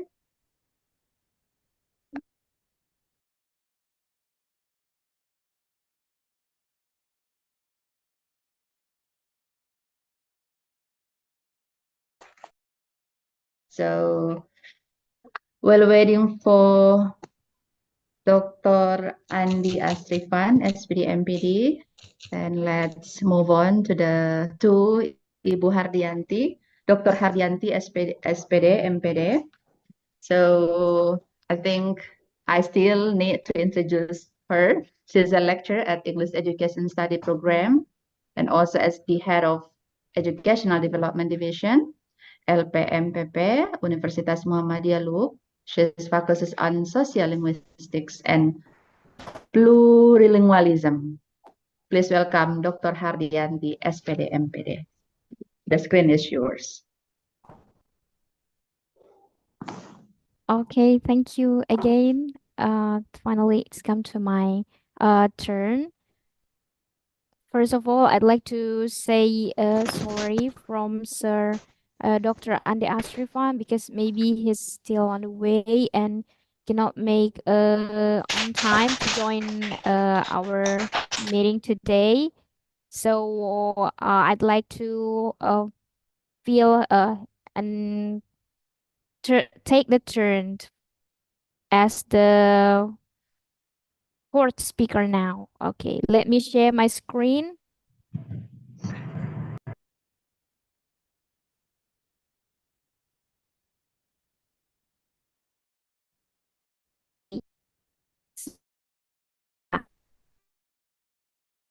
There, and I hope that because now I'm the fourth presenter, I'd like to discuss about some things that still actually have relations to the previous materials. So based on our topic or theme of today's event, the research paradigms in education, real-world application implications, the previous presenters have shown us shared about the educational policy and also the action research, and there was artificial intelligence for being applied in management and also to support other uh, fields, not only education but also other fields. So here I'm going to discuss about how to uphold excellence in research practices. So there is some coins of sentences or words from the Vires itself. Okay, so my topic here, Vires, upholding excellence in research practices. Okay, when we come to this term, yeah, research, sometimes we are having difficulties in uh, finding out what things we should do at first before we conduct our research, what things we should do first before finally coming to the field of our research interest. So perhaps we feel like confused, we feel determined to decide which methods that is suitable for our interests, and also perhaps we have something like determination to breach, like what the industrial world now, and also how to like bridge the industrial need and also the needs of academic world. Okay, and something like that. But once again, in order to get excellence in doing research, I have offered several tips for us to maybe can be a good suggestion. So VIRS, we take from these terms. VIRES. Okay. Yeah. I coined several words here. The first, visualization and values. What are those things? Visualization and values. In order to get a good topic, it is been like necessary for the researcher, even though a novice or a very professional researcher, to have good competition or skills in visualize what exactly that come to their interest, visualization, okay, and also values, how to value a phenomenon in our environment, how we can get the chance of researching something that is existing in our environment. So this type of visualization and values are part of ontological and epistemological and axiological paradigms. So based on ontology, we are given um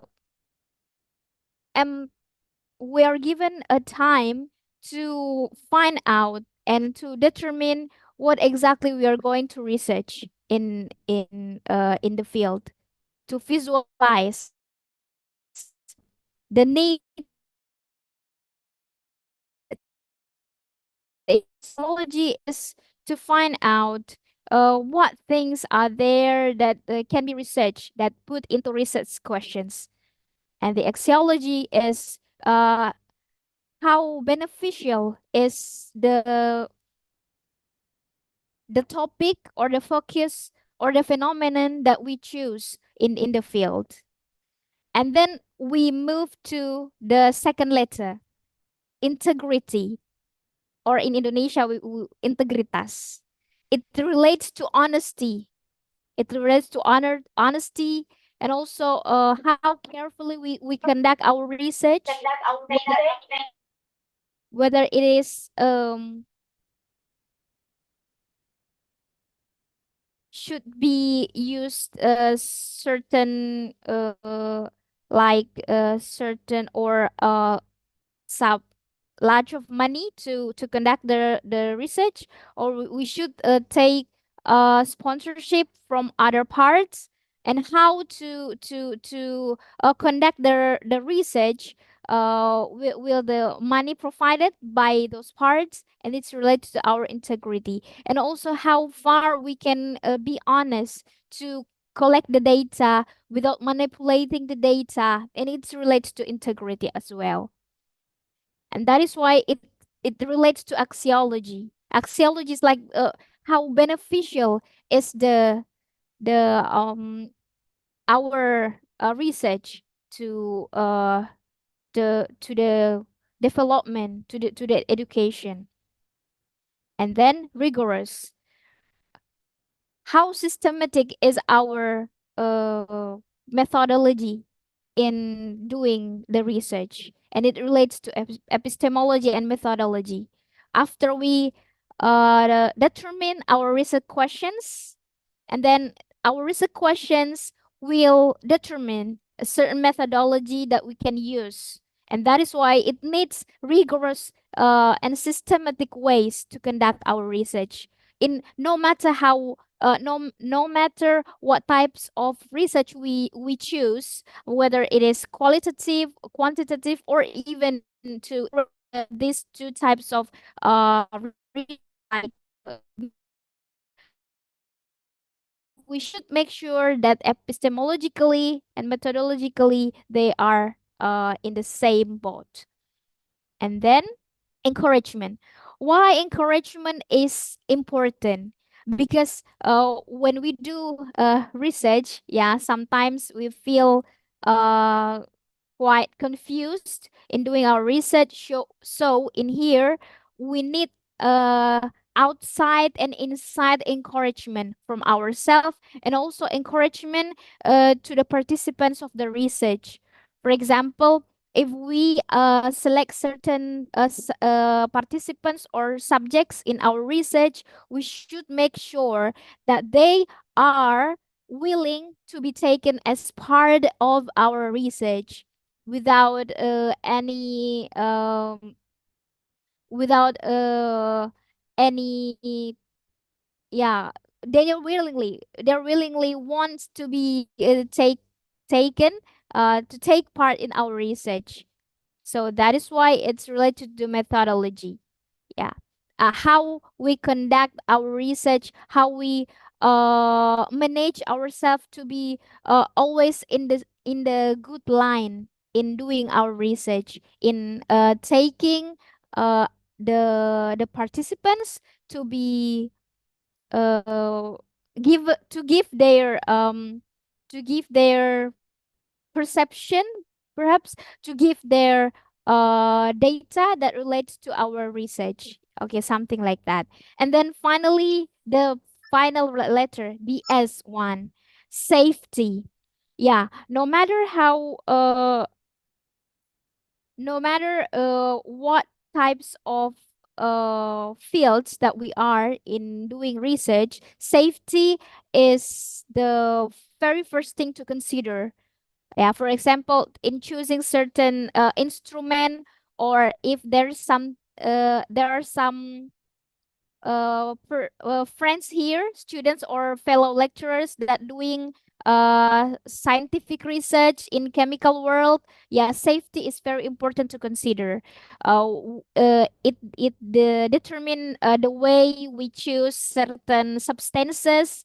Yeah, to not be going to blown up our laboratory perhaps, and then to choose certain in, uh, or take information, the privacy information of all participants involved in our research.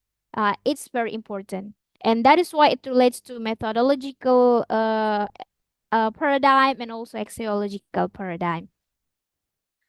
Okay.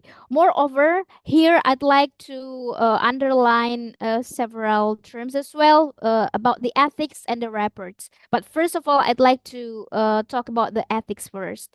Yeah, ethics here, according to experts, is defined to be the ethics of planning. So start from the planning, and also when we conduct the research,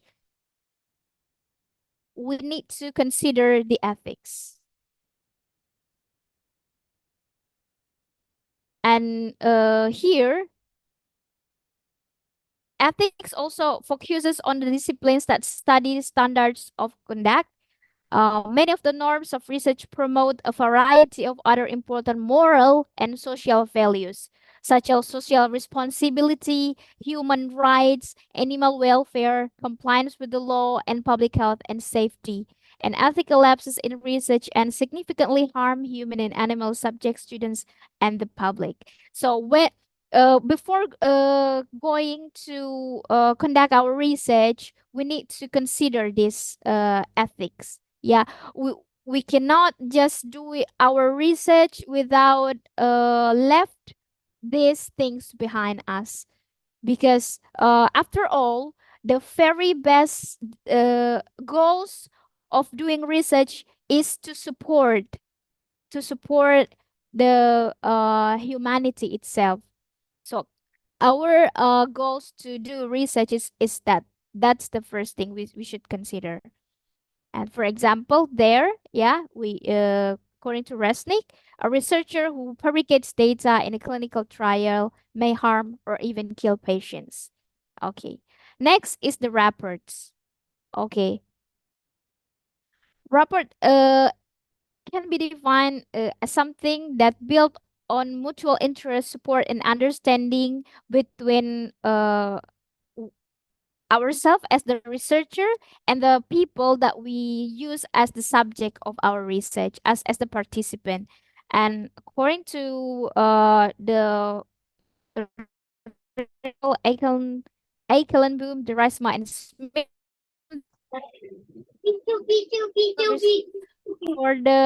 for the high report group, and that there's no difference between high report group and the low report group in terms of the consistency of the responses.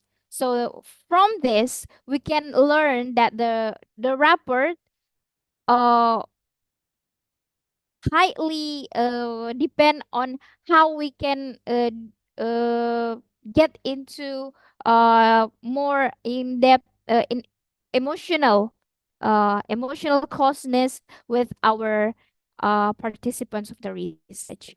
So here, in order to get an excellent way in research, axiological aspects are also important.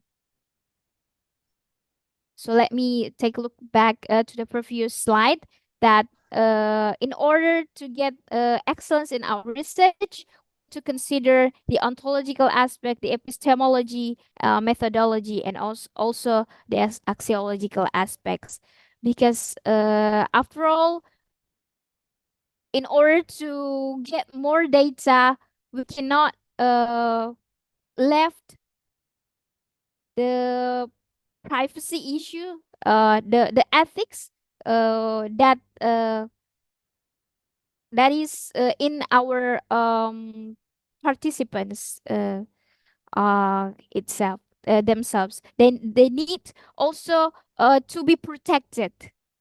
Yeah, about their identity, about their willingness. Yeah, okay, so that we can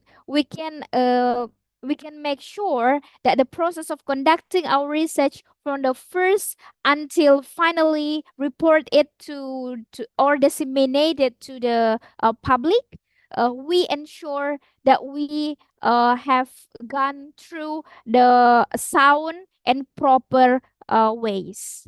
Okay. And finally, those things, yeah, we can learn from the picture that can be seen in Enargo Academy, that research publication and ethic should avoid these types of things like simultaneous submission, like there's no informed consent from the authors, this duplicate submission, like like the way to publish something that is only take uh very view information about the whole thing, but you just finally cut that kind of information in order to get more publications. So that's slicing. And don't disclosure safety of procedures. There's conflicts of interest maybe among the researchers, the authorship issues, the data falsification, the plagiarism, the data fabrication, the image manipulation, the copyright infringement, no permission for data information usage. Those are the things that we should avoid. So, as for my conclusion, we should consider the ethics in order to improve our research in the future. Okay, that's I think that's something that we should consider uh, in any level of transformative level of research that we conduct in the future. We should put ethics at the first place. Thank you for your kind attention. I'm sorry for any mistakes during my presentation. If you have several suggestions or questions, that will be highly appreciated. Thank you. Assalamualaikum warahmatullahi wabarakatuh and good afternoon. Waalaikumsalam warahmatullahi Yeah, wabarakatuh. thank you very much, Ma'am Anti, for the insightful presentation. And then now, yeah, we come to the Q&A section. For the participants, if you have a question, please feel free to raise your hand, or you can put your question through the chat box, please.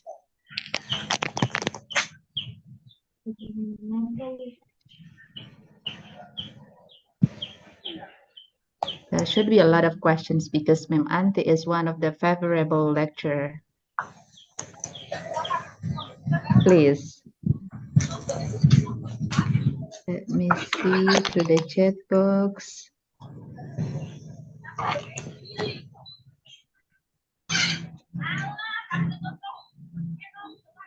All right.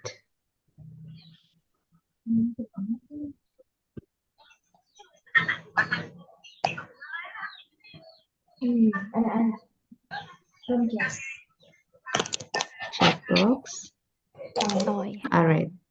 Ma'am Auntie, can you directly please read the question, please? Okay. Thank you for the question. Yeah, how this virus, visualization, integrity, rigorous encouragement, safety, influence values in the context of research and publications. Okay, let me share.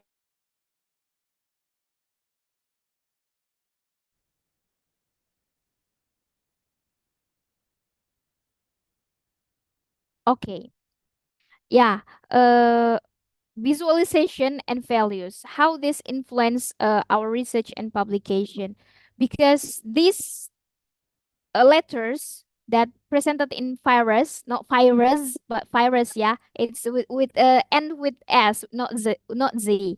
Okay, visualization and values are the very first thing that you should consider, because there, uh in visualization and values, students or researchers are expected to gain more skills in uh, determine the topics or the phenomenon. Yeah, you use your eyes to visualize what exactly there is exist in your environment.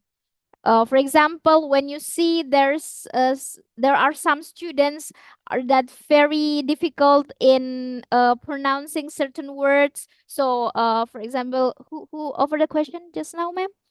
Shifa.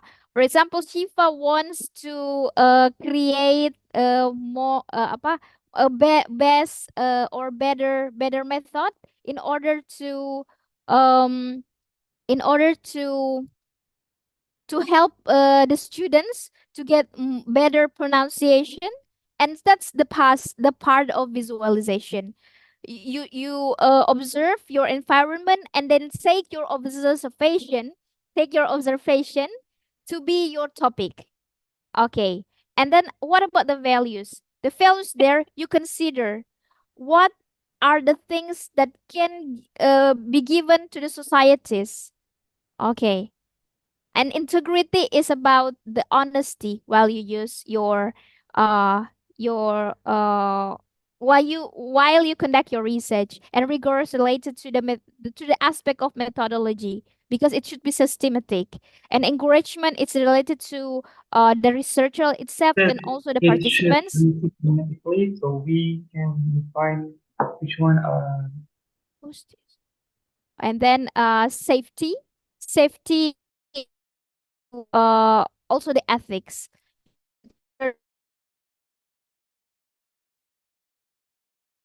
I hope that's answered your question. Thank you. All right. Thank you, Ma'am Auntie, for answering the question from Shifa. I think Sir and Sir Yeah, Vanessa sure, had. sure. Yeah, that's only one question for this section because we are limited again by the time, and the last speaker is already here. Well, thank you very much again, Dr. Hardianti, SPD, MPD, and now let's proceed with the certificate presentation to acknowledge Dr. Hardianti, SPD, MPD.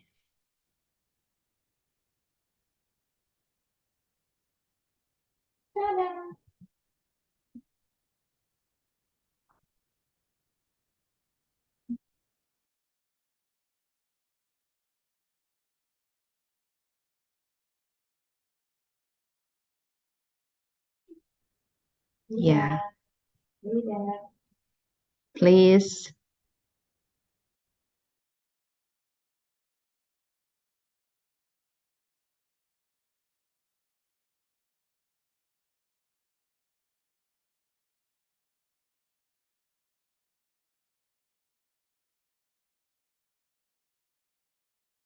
Right, it's okay. Yeah, there is something wrong happened maybe. All right, so there is a last speaker. Dr. Andi Asrifan, SPD, MPD is here. Welcome, sir. And All right, sorry. But let me read short introduction. So Dr. Andi Asripan, SPD MPD, is a lecturer and also head of the Institute for Cooperation and International Affairs, Universitas Muhammadiyah Sidenreng Rappang. He won Outstanding Global Leadership Award in Education and Research at the 4th Hybrid International Multidisciplinary Research Conference in Thailand. So please welcome Dr. Andi Asripan, SPD MPD. Please, sir. Thank you. Thank you so much. Allow me to share my screen. Sure.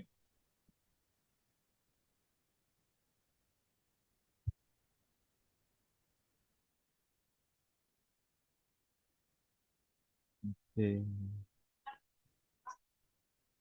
Okay. Bismillahirrahmanirrahim. Assalamualaikum warahmatullahi wabarakatuh. First of all, I would like to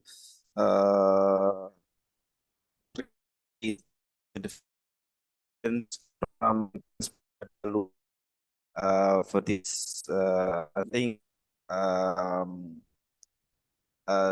we planned this event in very short this week. I think we need just a 4 days to design this conference, this webinar, and I think hopefully this event will continue in everyone or every 3 months. It depends on your university. For this occasion, I would like to share about one of the component in ELT curriculum and material development. That's before I continue. Let's introduce a little about myself.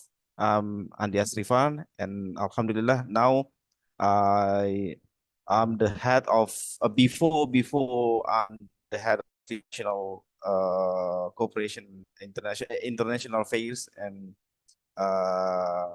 cooperation. I was the head of student and alumni affairs, and also I was the second vice rector of Universitas Muhammadiyah Sidenreng Rappang. Beside that, an assessor of National Accreditation Organization for Child Education Program and Non-Formal Education, and the founder of Yayasan Patola Palalu, an Indonesian education share to care volunteer that we have now at least 55 member spread in more than 40 countries around the globe. Let me start with this chart that I introduced in some academic event, that how we start our designing effective teaching material. So let me start with the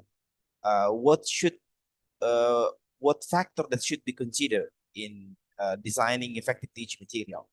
So let me consider about the learner. That's the need analysis, knowledge of the learner, experiences, first language, level of literacy, aspiration, interest, and the purposes. And the next is we have to consider about the curriculum and the context. That's the value to be taught, goal, and the objective, and the resources and the facilities where the teacher must be realistic, access to resources will impact on decision in material design, and personal confidence and competence, where the knowledge, experience, attitude, and how to use guideline correctly. And the last one is the copyright competence, where the restriction, implementation, and also awareness that should be looked by the curriculum designer, especially for the teacher in this case. And the last is time. So how much time that we have to use in sharing the material, working in team, and organizing the material. And the target, I think, here I mean that the output of considering about of the six component in previous slide, we want to design effective teaching material based on the student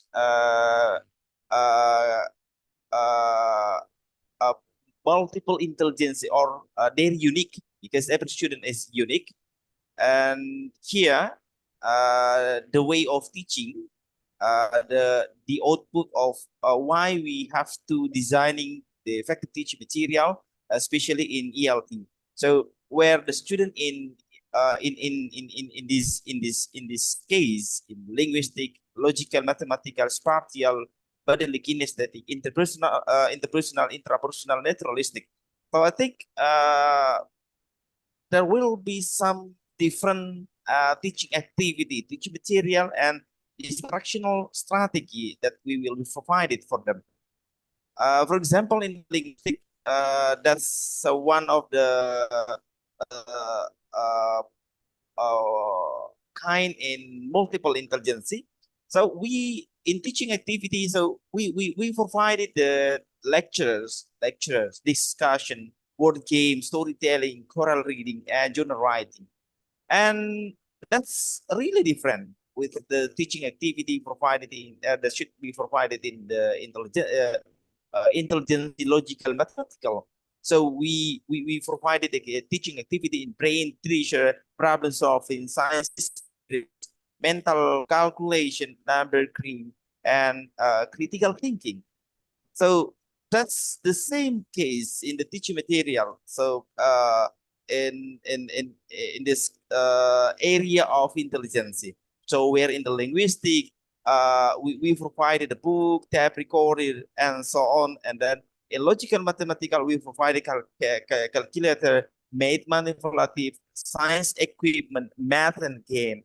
So obviously in instructional strategy in linguistics, sometimes we use okay, student, we read about this one, write about this one, talk about this one, listen to it, and that will be different with some instructional strategy using logical mathematical. For example, students quantify about this one, think critically about this problem, and about put it logically framework, experiment with it, and so on.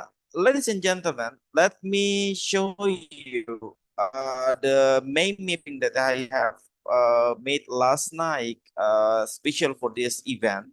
Let me share. Kind of white.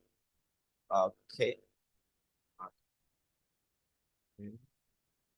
Let me just share again. Okay, hopefully this one is well visible. Is it visible? Ma'am Ida? Yes, Is it visible? yes. Yes. Okay. Okay. If you're talking about the English language teaching curriculum, so I think there are some element that we will discuss here. Here I made last night when I read some book and classify and then combine some theory into mapping like this one. So if we're talking about the English language teaching curriculum, we will touch about what's the ELT curriculum itself. So ELT curriculum, that's the structure plan that guide the instruction of English as a second or foreign language. It includes what is the goal, what is the content, what is the pedagogy, how about the assessment method to facilitate English language acquisition. So that's ELT curriculum. If you're talking about ELT curriculum, so that's we will discuss about those components. And then what is the curriculum design? Curriculum design is involved the deliberate organization and the curriculum element to achieve the specific linguistic and educational goals suitable for the learner's needs. So so the next question is, what's the need analysis? I think the student here who are in the fourth, the fifth semester has learned about the need analysis, one of the element in ESP, English for specific words. I think So this is the critical process to determine the linguistic and the pragmatic need of the learner, helping to shape their overall curriculum emphasizes and the content. So next component in if we are talking about the ELT curriculum, that's the syllabus type. So what is the syllabus? Syllabus is each type over the different approach, structuring learning content within the ELT curriculum. So I think there are some type of curriculum, structural curriculum, that's the focus on the grammatical structure, usually sequence from the simple to the complex.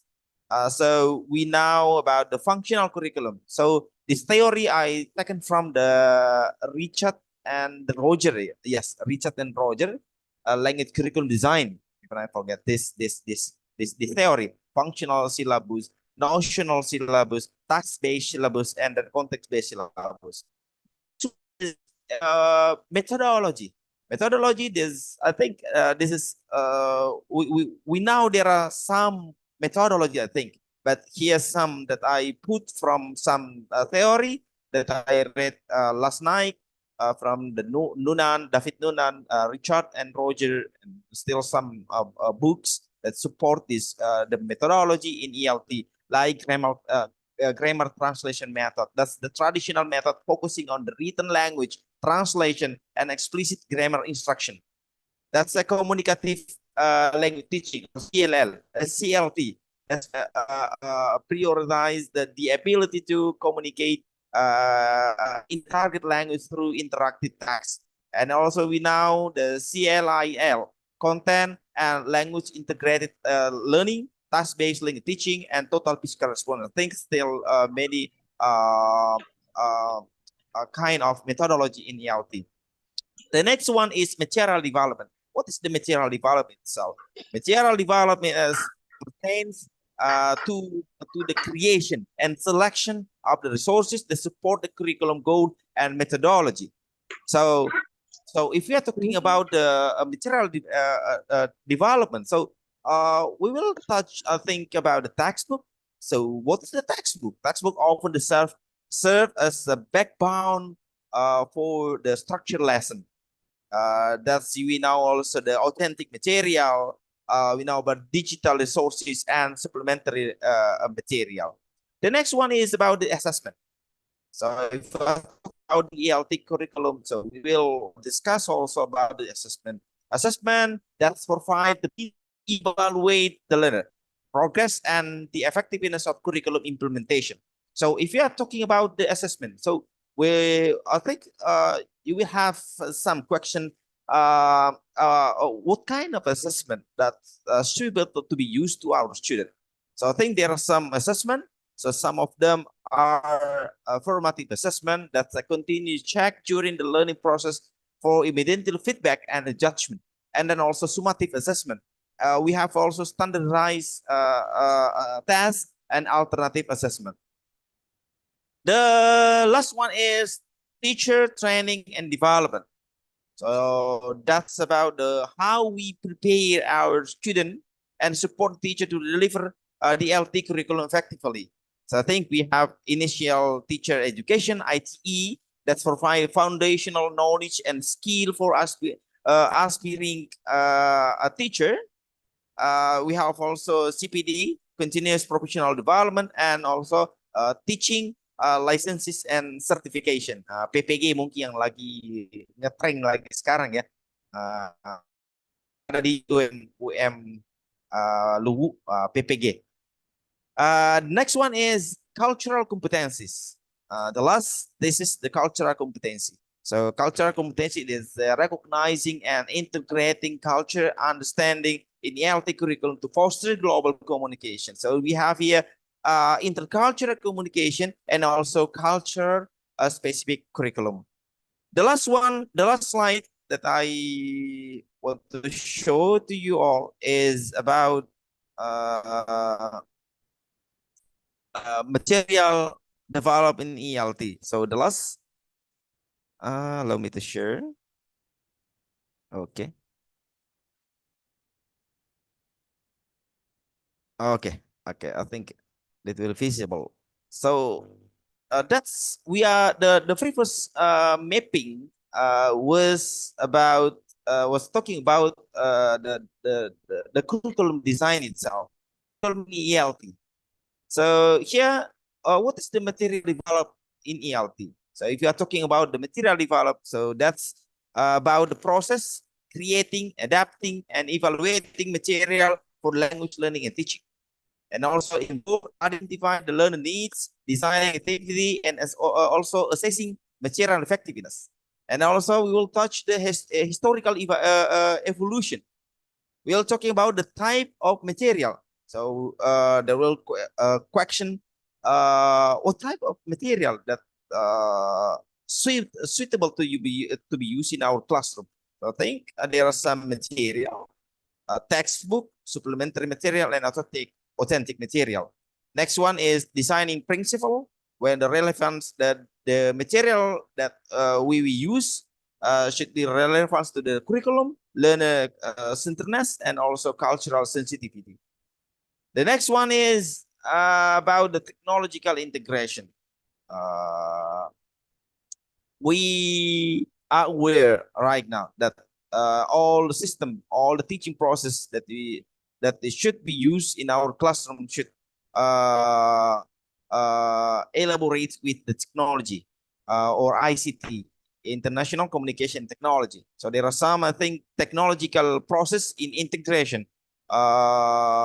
We have called computer assisted language learning, mobile assisted language learning, or interactive whiteboard. Mungkin kalau ada yang mau teliti di mall ya mungkin ya lagi ngetreng-ngetrengin mobile assisted language learning. Biasanya kemarin call computer assisted language learning. So next one is evaluation and assessment. So we have I think we can image in experiment research, I think. Experiment research, we have pre-test, post-test, treatment and post-test, I think.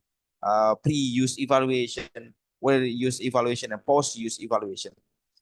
The next is adaptation and customization, and then also professional development, material design. We have workshop and training, collaborative material creation like this one, that event that we use in this academic event, and plus is challenges and the future directions, balancing cost and accessibility, sustainable practice, inclusivity, and diversity. Okay, thank you so much for this opportunity, and then again, thank you for the faculty and staff and the student from the Luwuk, and also the previous speaker, Ibu Dr. Hardianti. Thank you for this chance to be in your university in online side. Thank you so much. Yeah. Thank you. Thank you, sir, for the insightful topic. And now we come to the Q&A section. If you have a question, please feel free to deliver. If it is maybe through chat box or directly. All right.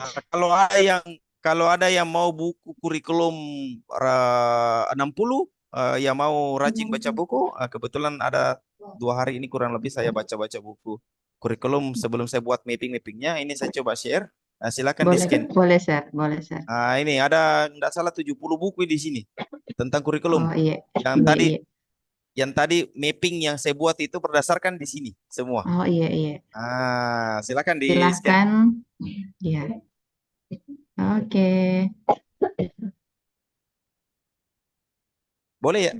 Terbaca ya? Iya. Oke, terbaca. Silakan, ini tentang language curriculum design and material development. Masih. Oke. Yeah, thank you, sir. All right, there is a question through the chat box from Siana, sir. Yeah. Yeah, let me read for you. It is possible to provide learning material and conducting several teaching methodologies in one meeting to meet the students' needs and unique characteristics. Maybe you can suggest us something about it, sir, please. Okay, thank you so much. To make you clearly understand about this one, saya coba sedikit gunakan karena mayoritas di sini bahasa Indonesia. Kebetulan saya salah satu tim pengembang kurikulum merdeka di Kementerian di GTK. Ini kita akan mengenal namanya pembelajaran berdiferensiasi, differentiated instruction. Ini kan pasti di sini koneknya nanti di sini. Nah, sekarang apakah possible? Kita kembali dulu namanya. Tidak ada metode, strategi, media, teknik dan pendekatan yang terbaik dalam pembelajaran dalam suatu pengajaran. Saya ulangi, tidak ada media, teknik, strategi, pendekatan dan teknik yang terbaik di dalam sebuah pengajaran. Tidak ada yang terbaik. Misalkan one lecturer say that this is the best material, this is the best technique, this is the best this one. Tidak ada yang terbaik.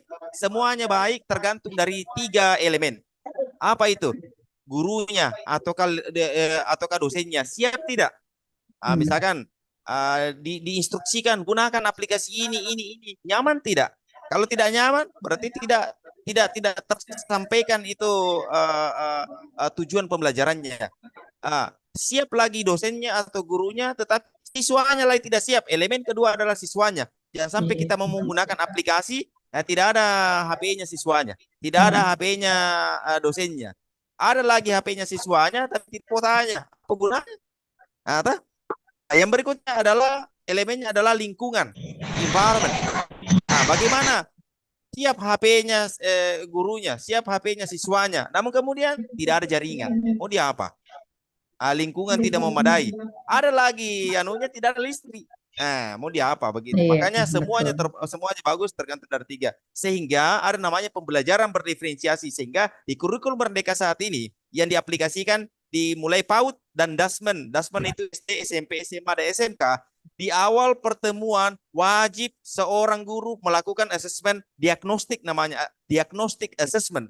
Apa fungsinya itu diagnostic assessment? Ada 2. Yang pertama untuk mengetahui kesiapan siswa atau namanya kognitifnya. Yang kedua untuk mengetahui non kognitifnya. Apa itu non kognitifnya? Psikologinya. Bagaimana motivasinya, bagaimana peminatannya, bagaimana multiple intelligensinya, gaya belajarnya dan sebagainya. Sehingga setelah nanti ada informasi itu, barulah seorang guru akan menyusun metodologinya yang cocok, bagaimana media pembelajaran yang cocok, yang unik sesuai dengan karakteristik dari siswanya itu sendiri. Mudah-mudahan terjawab.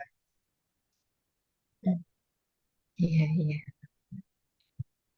Alright, thank you, so much. sir. Yeah. Alright, so very clear. Kebetulan sekali. She said. Kebetulan sekali saya masuk tim pengembang di kurikulum merdeka. Jadi kurang lebih yang desain kurikulum kemarin, kebetulan saya masuk tim di situ kemarin. I see. Yeah. Okay. Is there any more question from the participant? I thought that was the last question. Ya. Kalau misalkan if there is some materials that yang mau mungkin kurikulum merdeka dan sebagian pengimbasan teman-teman dosen yang mau PPL mungkin mahasiswanya untuk kemudian nanti diberikan bimbingan, boleh nanti di WA saya atau di email saya, nanti saya share materinya, ataukah misalkan ada PPL secara daring, boleh, insya Allah saya akan bersamai.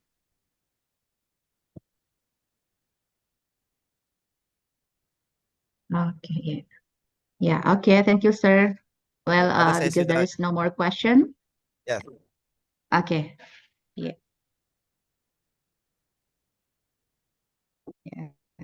Thank you, sir, for sharing. All right. So we come to the end of Sir Andi section. So thank you again. Thank you, sir, for addressing the question. And then now let's proceed with the certificate presentation to acknowledge Dr. Andi Asripan, SPD MPD.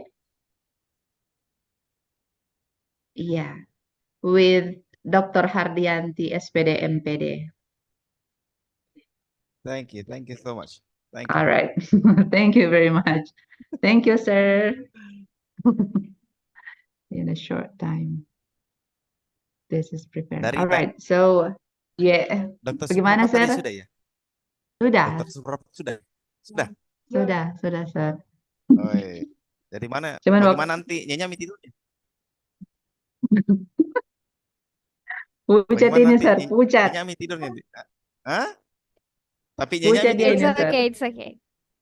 Okay, that's okay. All right. So, let me conclude the topic today. So, the research paradigms in education, real-world applications and implications, highlights the significance of exploring diverse research paradigms within the field of education. This inquiry delves into the practical applications and consequences of various research frameworks, emphasizing their relevance and impact in real-world educational settings. So by examining these paradigms, researchers aim to enhance the effectiveness of educational practices and policies, ensuring that scholarly endeavors contribute meaningfully to the development of education system and the overall learning experiences. This exploration not only deepens our understanding of educational phenomena, but also underscores the practical implications that research can have on shaping and refining educational methodologies for the benefit of students and educators alike. All right, so let me also conclude. I extend my deepest appreciation to our esteemed speakers. And there's only Sir Andy here. The rest, three of the speakers has sent out from this Zoom. It's okay. I extend my deepest appreciation to our esteemed speakers for sharing their expertise and to all participants for engaging in this enlightening discourse. Your questions and active involvement have been invaluable. Thank you, everyone, for being a part of Vires 2024. Wishing you continued success in your pursuits in the field of education. And also, the certificate of participant will be sent to you after you fill the link of attendance list in the Google form. And I think, sir, can we take picture together? Would you like to share again the certificate link for the participant? Certificate, oh, sure. The certificate link, please. All right. Jadi jangan lupa adik-adik, bapak-bapak dan ibu-ibu semua yang peserta diisi link yang akan di-share dari Ibu Nur Haida. Ya. Untuk mendapatkan nanti sertifikatnya, nanti dikirim, nanti terkirim sendiri itu setelah diisi langsung terkirim sendiri nanti ke emailnya itu. Yeah. Email ya, Prof. Automatically send to your email. Boleh di-share kembali?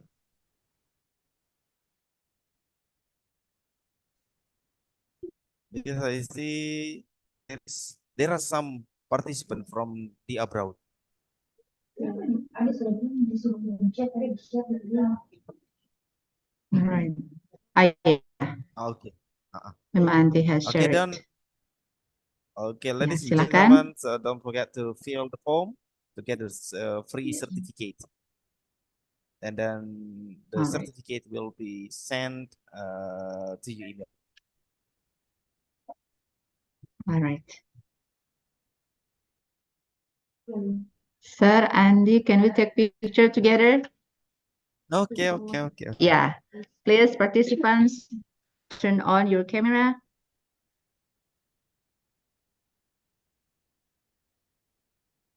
Okay. So I need Auntie to screen. All right, this is the first slide. Give your best smile.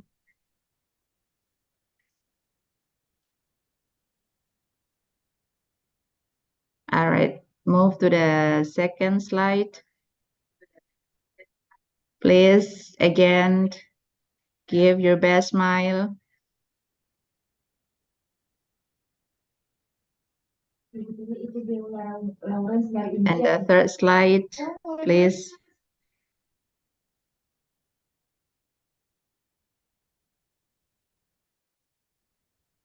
And also the last slide.